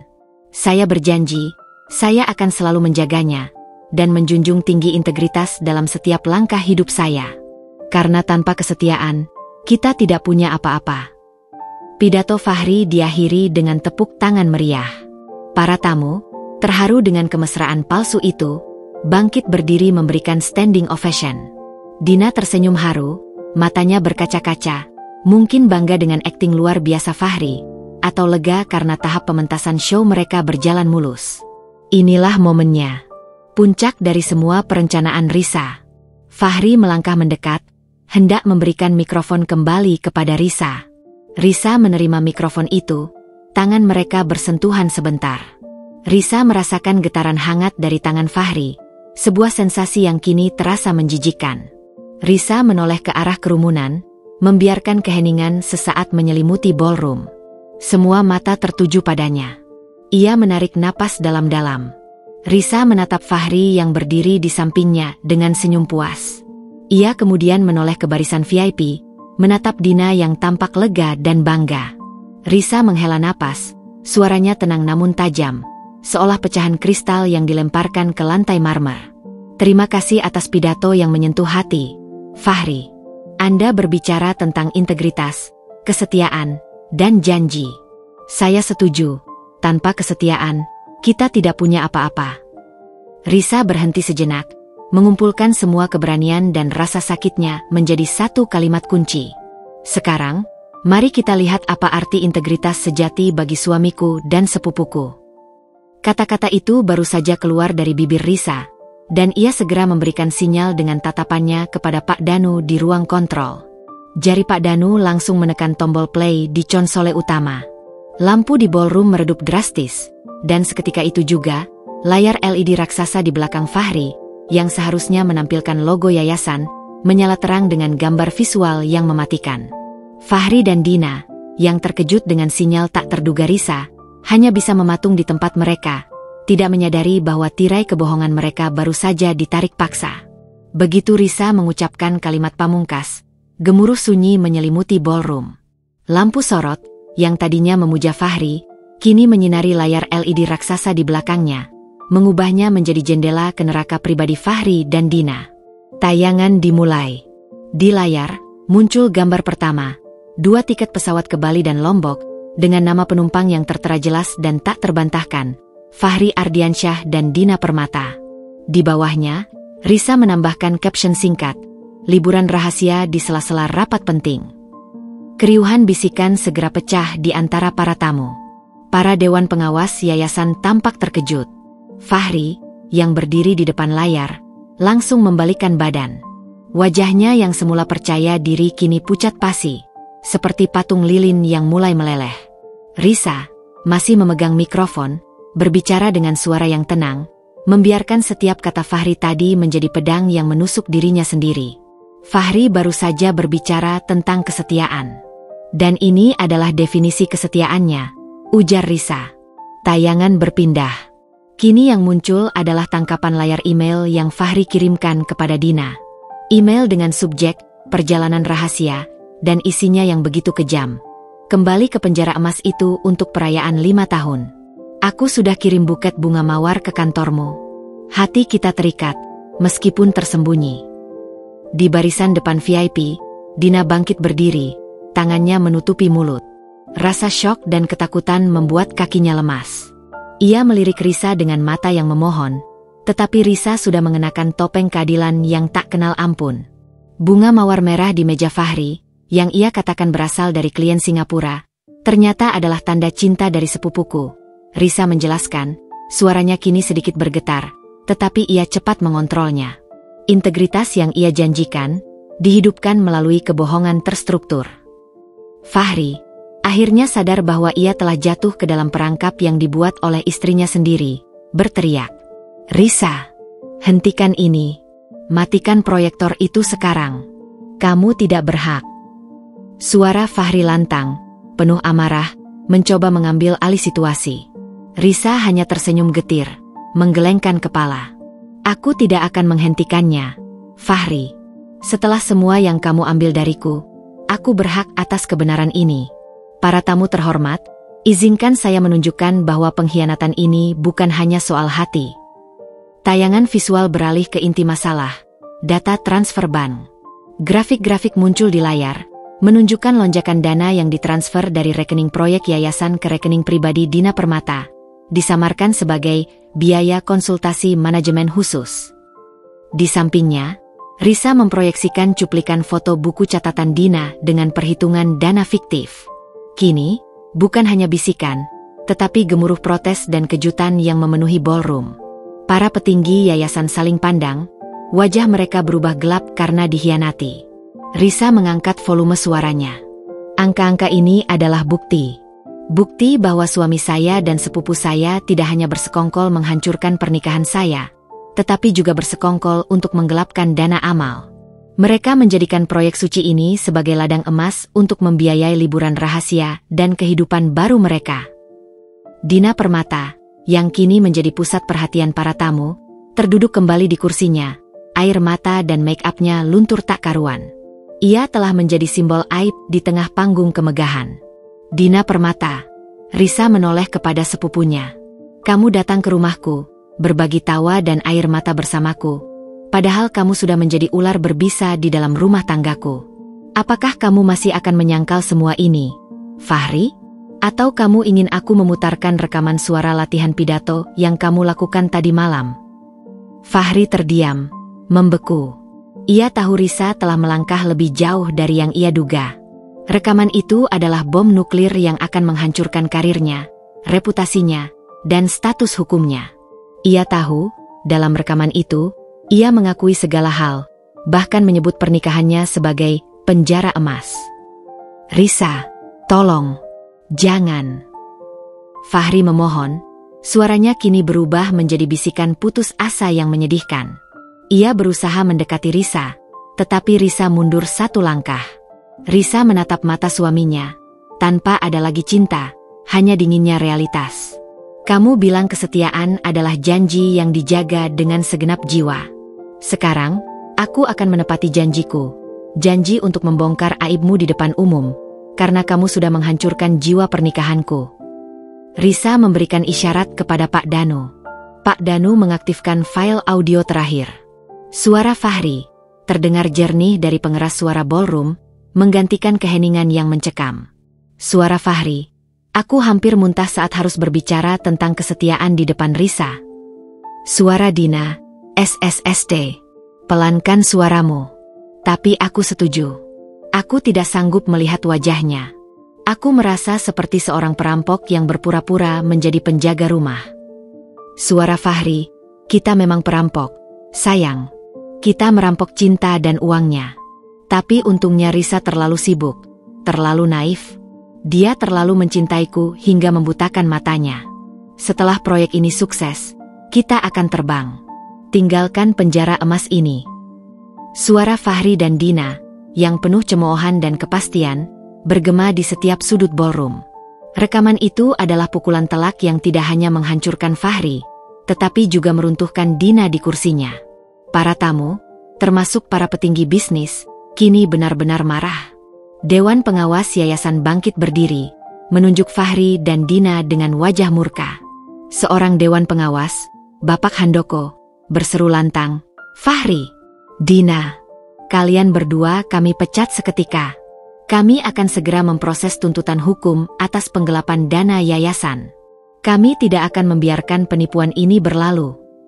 Situasi berubah menjadi chaos. Puluhan kamera wartawan, yang semula datang untuk meliput acara amal, kini mengarah ke Fahri dan Dina, merekam setiap detik kehancuran mereka. Fahri, yang panik, berusaha melarikan diri dari panggung. Risa, dengan mikrofon masih di tangannya, menarik napas terakhir. Fahri, aku sudah menyerahkan semua bukti, termasuk data transfer bank ke rekening Dina, kepada Pak Danu, penasihat hukumku. Rekaman ini hanya pelengkap. Kamu tidak akan bisa lari. Tiba-tiba, beberapa petugas kepolisian berpakaian preman yang sudah disiapkan Pak Danu, mendekati Fahri dan Dina. Mereka menunjukkan surat penangkapan. Dina, yang sudah histeris, merangkak ke arah kaki Risa, memohon. Risa, tolong. Aku mohon. Maafkan aku. Aku sepupumu. Jangan biarkan mereka menangkapku. Risa menatap Dina. Air matanya sudah kering. Aku pernah mencintaimu, Din. Aku pernah mempercayaimu. Tapi kamu yang memilih jalan ini. Kamu yang memilih untuk menusukku dari belakang dan merampok uang anak yatim. Kasihku sudah habis.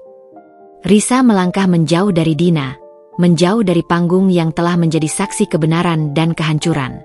Ia menyerahkan mikrofon kepada pembawa acara. Acara amal ini mungkin telah dinodai oleh kejahatan. Tapi saya janji, yayasan akan mendapatkan kembali setiap rupiahnya. Dan bagi saya, Risa menatap lurus ke kamera. Ini adalah penutup dari babak cinta yang buta. Hidup saya, dan Iyo saya, akan terus berjalan dengan integritas yang sesungguhnya. Risa berjalan menjauh dari panggung, meninggalkan Fahri dan Dina yang ditangkap di bawah sorotan lampu dan gemuruh cacian. Ia tidak menoleh ke belakang. Malam itu, Risa memang kehilangan suaminya dan sepupunya, tetapi ia mendapatkan kembali harga dirinya, dan membuktikan bahwa kebohongan, sekecil apapun, akan selalu dibongkar oleh ketelitian sejati. Babak baru kehidupan Risa, yang bebas dari bayang-bayang pengkhianatan, telah dimulai. Gemuruh tepuk tangan dan teriakan histeris dari malam gala charity perlahan memudar, hanya menyisakan gema yang menyakitkan di benak Risa. Setelah Fahri dan Dina dibawa pergi oleh pihak berwajib, di bawah tatapan tajam puluhan kamera, Risa tidak kembali ke apartemen mewah mereka. Ia memilih menginap di sebuah hotel butik, mencari pelabuhan tenang dari badai yang baru saja ia ciptakan. Malam itu, Risa tidak menangis. Air matanya sudah habis terkuras oleh perencanaan yang dingin dan eksekusi yang sempurna. Yang tersisa hanyalah kelegaan yang hampa, seperti bekas luka yang tidak lagi berdarah, tetapi masih terasa perih jika disentuh. Keesokan harinya, Risa bangun dengan kesadaran penuh. Ia telah memulai hidup baru, seorang diri, di tengah sorotan publik. Pagi itu, berita tentang skandal penggelapan dana yayasan dan perselingkuhan yang dibongkar oleh istri di atas panggung besar, menjadi topik utama yang menguasai media nasional. Foto Fahri dan Dina yang diringkus polisi, bersebelahan dengan foto Risa yang berdiri tegar di panggung, menjadi headline di mana-mana. Risa segera menghubungi Pak Dano. "Pak Dano, bagaimana kelanjutan proses hukumnya?" tanya Risa, suaranya terdengar profesional, seolah ia sedang menanyakan status proyek bisnis biasa. "Berjalan sangat cepat, Risa. Bukti yang Anda sajikan sangat solid.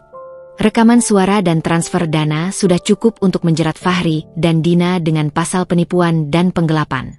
Khusus Fahri, karena posisinya sebagai pengelola keuangan, ia akan menghadapi tuntutan yang lebih berat. Yayasan sudah mengajukan tuntutan resmi pagi ini. Jangan khawatir, reputasi Anda dan Iyo Anda aman. Anda diakui sebagai pahlawan kebenaran," jelas Pak Dano. "Saya bukan pahlawan, Pak. Saya hanya seorang wanita yang menolak dibodohi," koreksi Risa pelan. "Tolong pastikan semua aset yang saya pindahkan namanya sudah terlindungi secara hukum, termasuk apartemen itu. Saya ingin proses perceraian segera diselesaikan, tanpa ada negosiasi.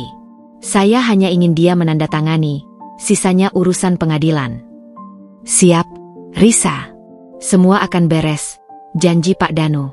Setelah 2 hari bersembunyi di hotel, Risa memutuskan untuk kembali ke apartemen mereka. Ia harus mengambil barang-barangnya dan menghadapi hantu kenangan yang ditinggalkan Fahri. Apartemen itu terasa dingin, hening. Semua barang tampak sama, tetapi aura tempat itu telah berubah total. Ruangan yang dulu menjadi singgasana cinta kini terasa seperti monumen pengkhianatan. Risa berjalan ke kamar tidur. Di nakas, ponsel Fahri masih tergeletak. Risa tidak menyentuhnya. Ia hanya menatapnya sejenak. Ia melihat sekeliling, mencari jejak yang mungkin terlewat. Saat ia membuka lemari, Risa menemukan semua pakaian Fahri masih tergantung rapi. Namun, ia melihat sesuatu yang berbeda di sudut laci pakaian dalam Fahri. Sebuah buku kecil, yang bukan buku catatan Dina, melainkan buku harian yang pernah Fahri beli saat mereka liburan. Risa mengambilnya. Ia membuka lembaran terakhir, yang ditulis Fahri sehari sebelum gala charity. "Aku tahu ini salah. Aku tahu Risa adalah istri yang sempurna. Tapi aku bosan dengan kesempurnaan. Risa adalah cahaya yang terlalu terang, dan aku adalah kupu-kupu malam yang mendamba gelap. Dina memberiku sensasi, risiko, gairah yang tidak kutemukan dalam perencanaan Risa yang serba terstruktur. Aku mencintainya, tetapi aku lebih mencintai diriku sendiri dan ambisiku. Kami akan mendapatkan dana itu, dan kami akan pergi. Maafkan aku, Risa, jika kamu membaca ini. Tapi kamu terlalu pintar untuk tidak mencari tahu. Dan kamu pantas mendapatkan yang lebih baik daripada aku, si pengecut yang bersembunyi di balik jas mahal. Setelah membaca pengakuan terakhir itu, Risa meletakkan buku harian itu kembali. Anehnya, ia tidak merasakan sakit baru, hanya konfirmasi. Pengkhianatan Fahri bukan karena kekurangan Risa, melainkan karena kekosongan moral dalam diri Fahri sendiri. Ia tidak pernah mencintai Risa, ia hanya mencintai status yang Risa berikan. Risa mengambil koper, mulai mengemas barang-barangnya. Ia tidak mengambil apapun yang dibeli Fahri, hanya benda-benda miliknya sendiri dan beberapa hadiah yang ia beli untuk dirinya. Saat tangannya menyentuh foto pernikahan mereka, Risa mengambilnya, bukan untuk menyimpan, tetapi untuk menatap kenangan itu untuk terakhir kalinya.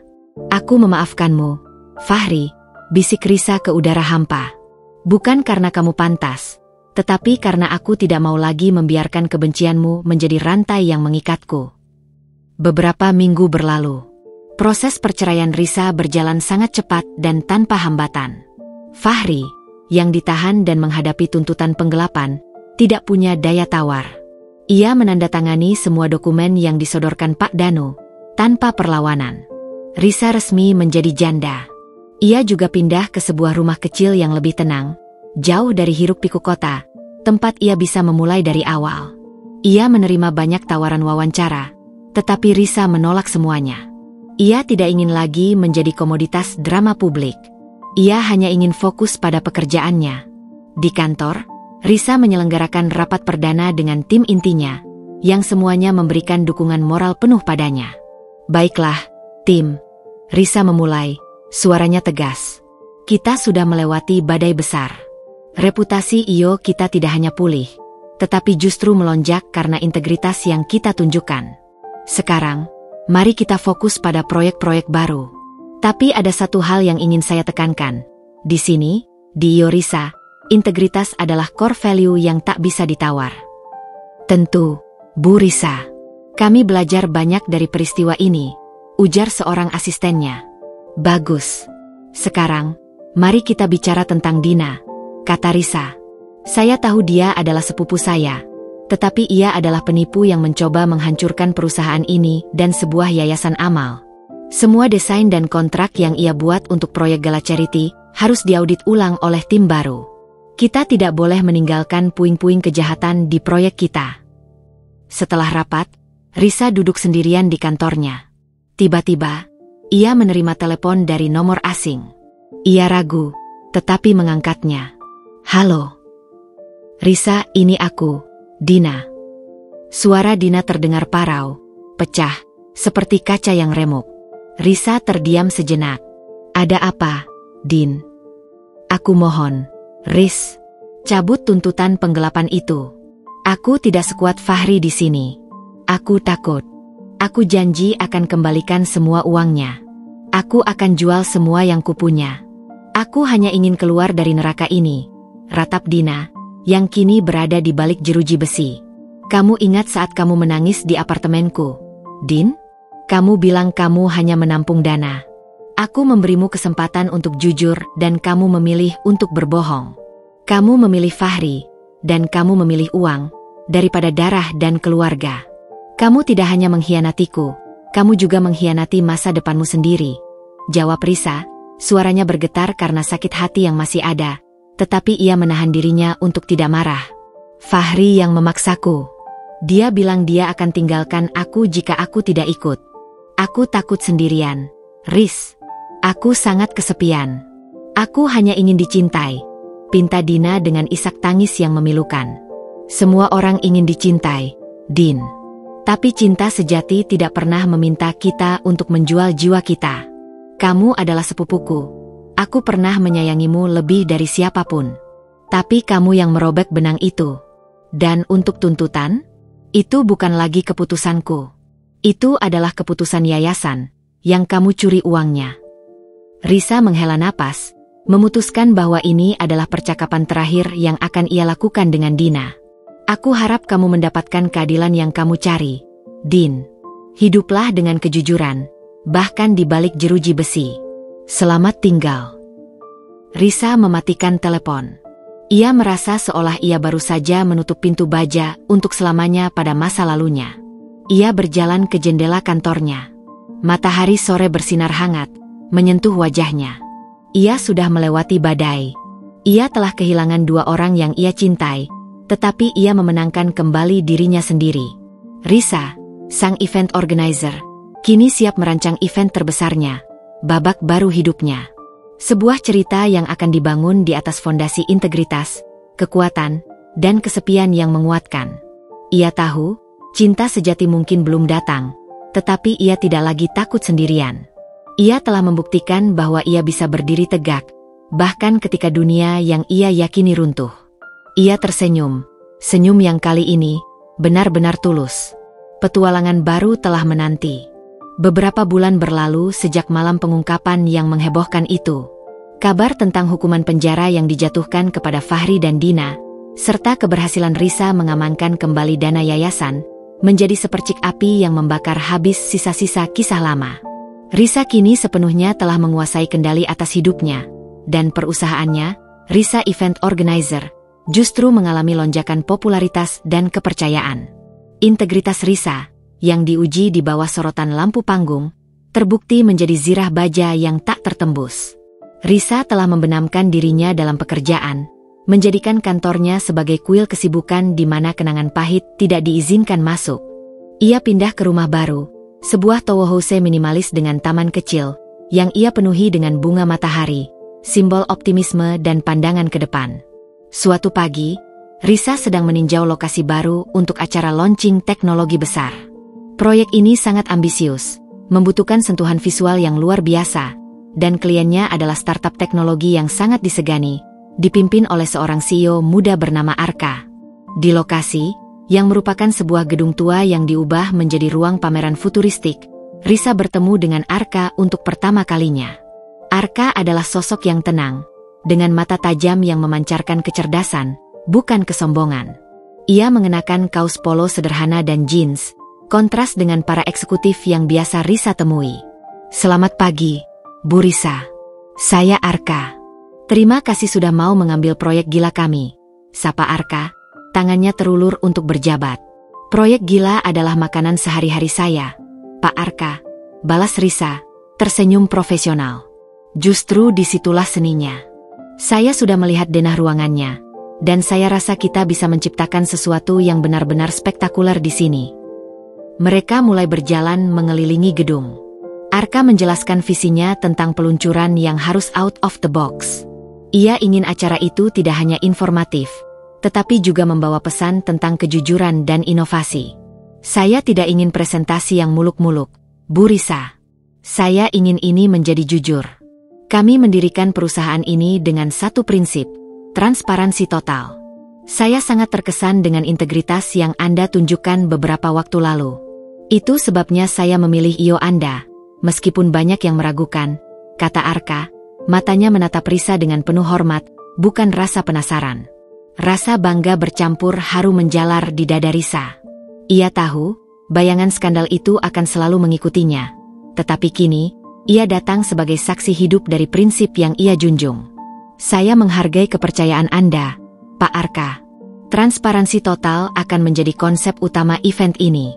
Tidak ada gimmick yang tidak perlu, hanya kebenaran data dan keindahan teknologi," janji Risa. Saat mereka berdiskusi tentang tata letak panggung, Arka tiba-tiba menunjuk ke sudut ruangan yang gelap. "Di sana, Bu Risa. Di sudut itu, saya ingin membuat sebuah wall of shame kecil. Bukan aib, tetapi refleksi. Saya ingin semua tim kami melihat kegagalan kami di masa lalu, sebagai pengingat bahwa proses yang jujur lebih penting daripada hasil instan."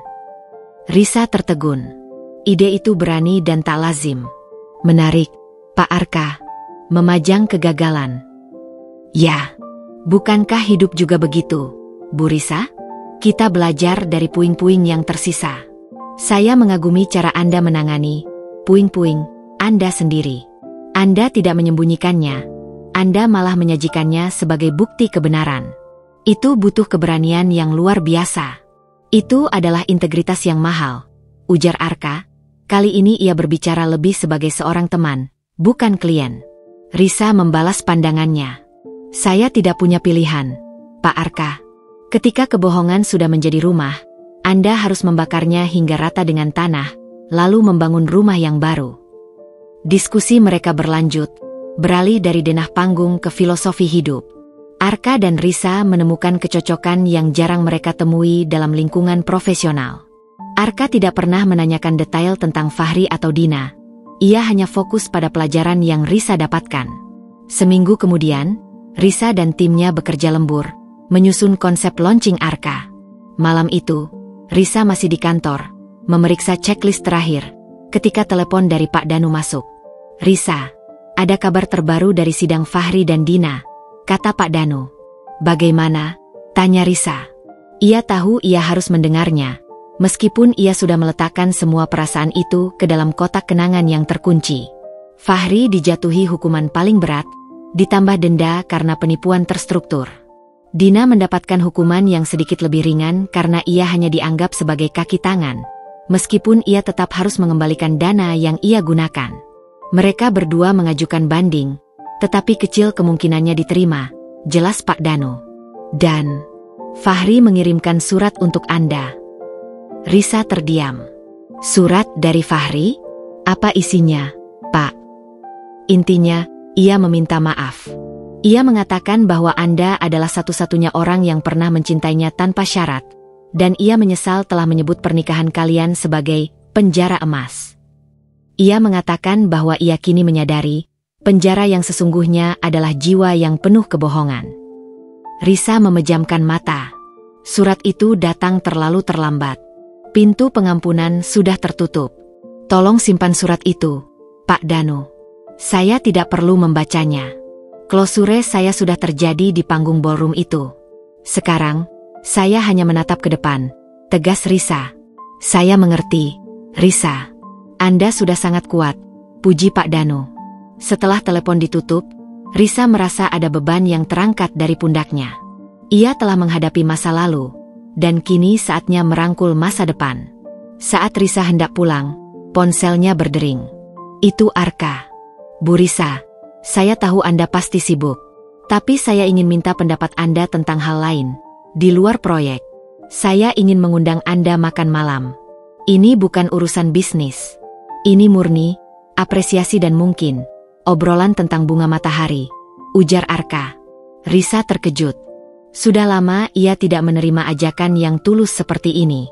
Setelah perpisahan yang begitu pahit, ia berpikir ia akan hidup dalam benteng kesendirian selamanya. "Bunga matahari?" tanya Risa, sedikit bingung. "Ya, saya melihat foto rumah baru Anda di media sosial Anda." "Bunga matahari. Saya sangat menyukai filosofinya. Mereka selalu menghadap matahari, meskipun harus melewati kegelapan. Dan saya rasa, filosofi itu sangat cocok dengan Anda," jelas Arka. Pujian itu, yang datang dari orang asing yang menghargai perjalanan emosionalnya, sangat menyentuh Risa. Ia menyadari, ada orang di luar sana yang melihatnya bukan sebagai korban skandal, melainkan sebagai wanita yang bangkit. "Terima kasih, Pak Arka. Itu sangat manis," jawab Risa. Senyumnya kini benar-benar murni, tanpa kepura-puraan. "Saya bersedia." "Kapan?" "Besok malam. Kita akan makan di tempat yang sederhana. Tidak ada ballroom, tidak ada LED screen raksasa. Hanya kejujuran dan makanan enak," canda Arka. "Saya suka itu. Sampai jumpa besok, Pak Arka," tutup Risa. Risa mematikan telepon, rasa hangat menjalar di hatinya. Ia berdiri, mengambil kunci mobilnya. Ia melihat ke jendela kantornya yang gelap. Refleksi dirinya terlihat di sana. Bukan lagi wanita yang menangis diam-diam, melainkan wanita yang berani menyambut tantangan. Ia melangkah keluar, menuju rumah barunya. Rumah yang penuh dengan bunga matahari. Ia tahu, masa lalu sudah menjadi abu yang terbawa angin. Babak baru hidupnya, babak ke-10, baru saja dimulai, menjanjikan sinar baru yang ia sambut dengan hati yang terbuka dan penuh harap. Sore itu, Risa menghabiskan waktu lebih lama di depan cermin. Bukan karena ia cemas harus tampil sempurna, tetapi karena sudah terlalu lama ia tidak mempersiapkan diri untuk kencan, atau lebih tepatnya, pertemuan yang benar-benar personal. Di masa lalunya, Kencan dengan Fahri selalu melibatkan kemewahan dan perhitungan social status. Kini, ia hanya akan pergi ke restoran sederhana, seperti yang Arka janjikan. Ia memilih gaun kasual berwarna netral. Ia ingin Arka melihat Risa yang sebenarnya. Wanita yang baru saja melewati badai, bukan lagi drama ratu di atas panggung. Restoran yang Arka pilih adalah sebuah tempat makan bergaya homey, tersembunyi di sudut kota. Tempat itu dipenuhi dengan aroma kopi yang menenangkan dan kehangatan dari lampu temaram. Arka sudah menunggu di meja sudut, yang menawarkan privasi dan ketenangan. "Bu Risa, terima kasih sudah datang," sapa Arka, bangkit berdiri. Senyumnya ramah, tanpa flirting berlebihan. "Saya sudah memesankan kopi yang katanya terbaik di kota ini. Saya harap Anda suka." "Terima kasih, Pak Arka," balas Risa. "Duduk. Dan tolong, panggil saya Risa. Saya sudah pensiun dari panggilan formal di luar jam kerja." "Baik, Risa. Saya juga lebih suka dipanggil Arka," balas Arka, matanya memancarkan kelegaan. "Tempat ini memang sengaja saya pilih. Jauh dari hiruk-pikuk, tempat di mana kita bisa bicara tanpa perlu merasa seperti sedang berada di kotak kaca." Risa tersenyum. "Saya suka ini. Biasanya, saya selalu terbiasa dengan sorotan lampu. Arka, tempat seperti ini terasa seperti istirahat yang sangat dibutuhkan." Mereka mulai mengobrol ringan, bukan tentang pekerjaan, melainkan tentang hobi, film, dan buku. Risa menyadari Arka adalah pendengar yang sangat baik. Ia tidak memotong, dan setiap komentarnya menunjukkan bahwa ia benar-benar menyimak. "Saya dengar Anda sangat menyukai bunga matahari," kata Arka, menyesap kopinya. "Kenapa bunga itu?" Risa berpikir sejenak. "Dulu, saya menyukai mawar. Merah, mewah, penuh gairah. Tapi, mawar itu rapuh, dan seringkali memiliki duri yang tersembunyi. Setelah semuanya, saya jatuh cinta pada bunga matahari. Mereka mungkin tidak seanggun mawar, tetapi mereka punya kekuatan. Mereka selalu mencari cahaya, bahkan di hari tergelap. Mereka adalah pengingat harian untuk terus maju." Arka mengangguk perlahan, tatapannya dalam. "Itu filosofi yang indah, Risa. Sangat kuat. Saya rasa, itulah yang membuat Anda menjadi event organizer yang luar biasa. Anda tidak hanya menciptakan kemewahan, Anda menciptakan makna." Risa terharu dengan apresiasi Arka. Ia tidak mencoba merayu Risa dengan kekayaan, tetapi dengan pemahaman.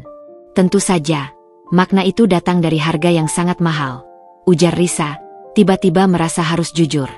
"Saya yakin Anda sudah tahu semua cerita saya, Arka, tentang mantan suami dan sepupu saya.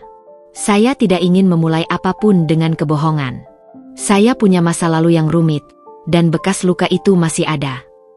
Keheningan melingkupi mereka, bukan keheningan canggung, tetapi keheningan yang penuh penerimaan. Arka meletakkan cangkir kopinya.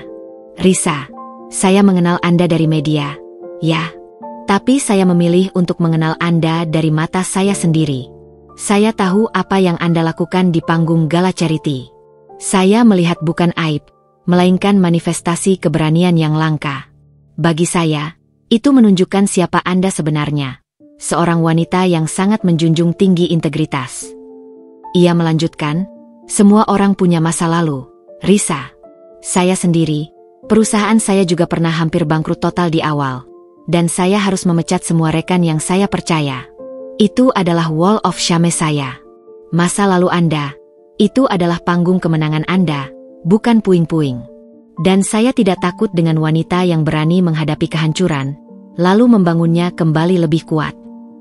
Kata-kata Arka terasa seperti balsem dingin di hati Risa yang sudah lama terluka. Ia tidak pernah berpikir akan bertemu seseorang yang tidak hanya menerima, tetapi juga menghargai perjalanannya yang menyakitkan. Terima kasih, Arka. Anda membuat saya merasa lebih nyaman. Saya tidak tahu harus bagaimana harus berinteraksi dengan dunia luar lagi. Aku Risa jujur. Mulai sekarang, berinteraksilah dengan kejujuran, Risa. Jangan pernah merasa harus meminta maaf atas kebenaran yang Anda ungkapkan, nasihat Arka. Mereka mulai membahas topik yang lebih personal. Arka menceritakan tentang perjalanannya membangun perusahaan, tentang kesepian yang sering menyertai kesuksesan, dan tentang mimpinya untuk menciptakan teknologi yang benar-benar bermanfaat. Risa menceritakan tentang bagaimana ia membangun IO-nya dari nol, dan betapa kerasnya ia harus bekerja untuk membuktikan dirinya di dunia yang didominasi pria. "Anda tahu, Risa," kata Arka, "saya tidak pernah melihat Anda sebagai korban. Saya melihat Anda sebagai seorang perencana ulung yang berhasil melakukan event production paling berani dalam sejarah. Anda adalah event organizer yang menciptakan event terpenting dalam hidup Anda sendiri. Dan saya sangat kagum." "Mungkin itu saja cara saya untuk bertahan hidup," jawab Risa, tersenyum kecil. "Dengan merencanakan setiap langkah." "Itu namanya kontrol diri, Risa. Setelah Anda kehilangan kendali atas hati Anda kembali menguasai kendali atas takdir Anda. Itu adalah seni," balas Arka.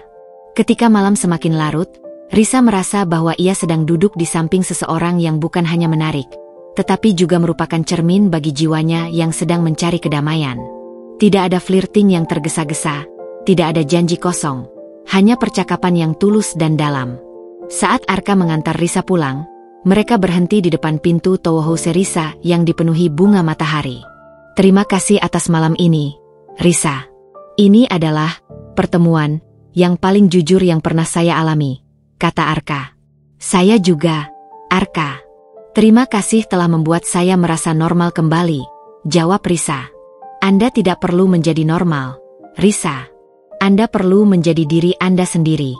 Dan saya sangat suka itu," bisik Arka, tatapannya lembut. Arka tidak mencium Risa, tidak memegang tangannya lebih lama dari yang diperlukan. Ia hanya memberikan senyum tulus dan janji yang tersirat dalam pandangannya. "Sampai jumpa di lokasi, Bu Event Organizer. Saya tidak sabar untuk melihat kejujuran yang akan Anda ciptakan di panggung kami." Risa masuk ke rumahnya, jantungnya berdetak lebih cepat.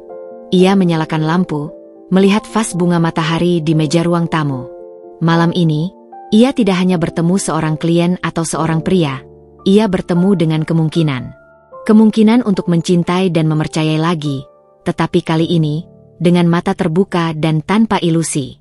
Perjalanan pemulihannya, yang awalnya terasa sunyi dan dingin, kini dihiasi dengan sepercik harapan yang hangat. Risa tahu, ia akan terus berjalan, dan mungkin kali ini, ia tidak harus berjalan sendirian. Setelah pertemuan di restoran sederhana itu, batas antara profesionalisme dan kedekatan personal Risa dan Arka perlahan mulai kabur. Mereka tidak terburu-buru. Sebaliknya, hubungan mereka tumbuh dengan lambat dan terukur, layaknya tanaman yang akarnya kuat di tanah kejujuran. Fokus utama Risa tetaplah proyek launching teknologi Arka, sebuah acara yang ia jadikan panggung penebusan citra perusahaannya. Minggu-minggu berikutnya dipenuhi dengan rapat, site visits, dan diskusi yang intens. Risa dan timnya bekerja keras mewujudkan konsep transparansi total, Arka. Mereka merancang setup yang minimalis, mengandalkan proyeksi data yang jujur dan visualisasi proses bisnis, bukan sekadar gimmick mewah. Suatu sore, Risa dan Arka berada di lokasi proyek, mengawasi pemasangan instalasi cahaya. Lokasi itu, gedung tua yang luas, kini dipenuhi kabel dan rigging. "Risa, saya khawatir dengan ide Wall of Shame yang saya usulkan," ujar Arka, menatap dinding yang rencananya akan memajang data kegagalan timnya. "Apakah ini terlalu berisiko bagi citra perusahaan? Bisa-bisa investor justru lari." Risa menyilangkan tangan di dada, memikirkan konsep tersebut. "Ini berisiko, Arka, sangat berisiko. Sama berisikonya dengan memutar rekaman suara pengkhianatan di depan ratusan tamu terhormat. Tapi, risiko adalah harga dari kebenaran." Ia menoleh ke Arka. "Anda mendirikan perusahaan ini dengan prinsip transparansi. Jika Anda mundur sekarang, pesan itu akan hilang. Investor sejati tidak takut dengan kegagalan, mereka takut dengan kebohongan. Kita akan menyajikan kegagalan ini bukan sebagai aib, tetapi sebagai bukti bahwa Anda belajar dan bangkit. Ini adalah seni kerentanan yang akan membuat brand Anda otentik." Arka menatap Risa, sorot matanya menunjukkan kekaguman yang mendalam. "Anda selalu punya cara untuk mengubah rasa takut menjadi kekuatan. Saya percaya, Risa. Kita akan jalankan Wall of Shame itu. Pastikan instalasinya paling mencolok.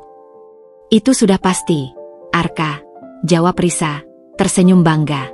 Ia senang, karena Arka tidak mencoba melindungi dirinya dengan kebohongan manis, tidak seperti Fahri. Di tengah kesibukan proyek, Arka seringkali menyempatkan waktu untuk membawa makanan ringan atau kopi ke lokasi untuk Risa dan timnya. Kontak mereka tidak pernah menembus batas profesional di tempat kerja, tetapi percakapan mereka saat istirahat selalu mendalam. Suatu malam, Risa sedang mengawasi simulasi tata suara. Arka datang membawa 2 cangkir teh herbal hangat. Lelah, Risa? Tanya Arka, menyodorkan cangkir teh. Sangat, Risa menarik napas. Tetapi saya suka lelah yang ini. Lelah karena membangun sesuatu yang jujur. Saya mengerti perasaan itu, balas Arka, duduk di staging area di samping Risa.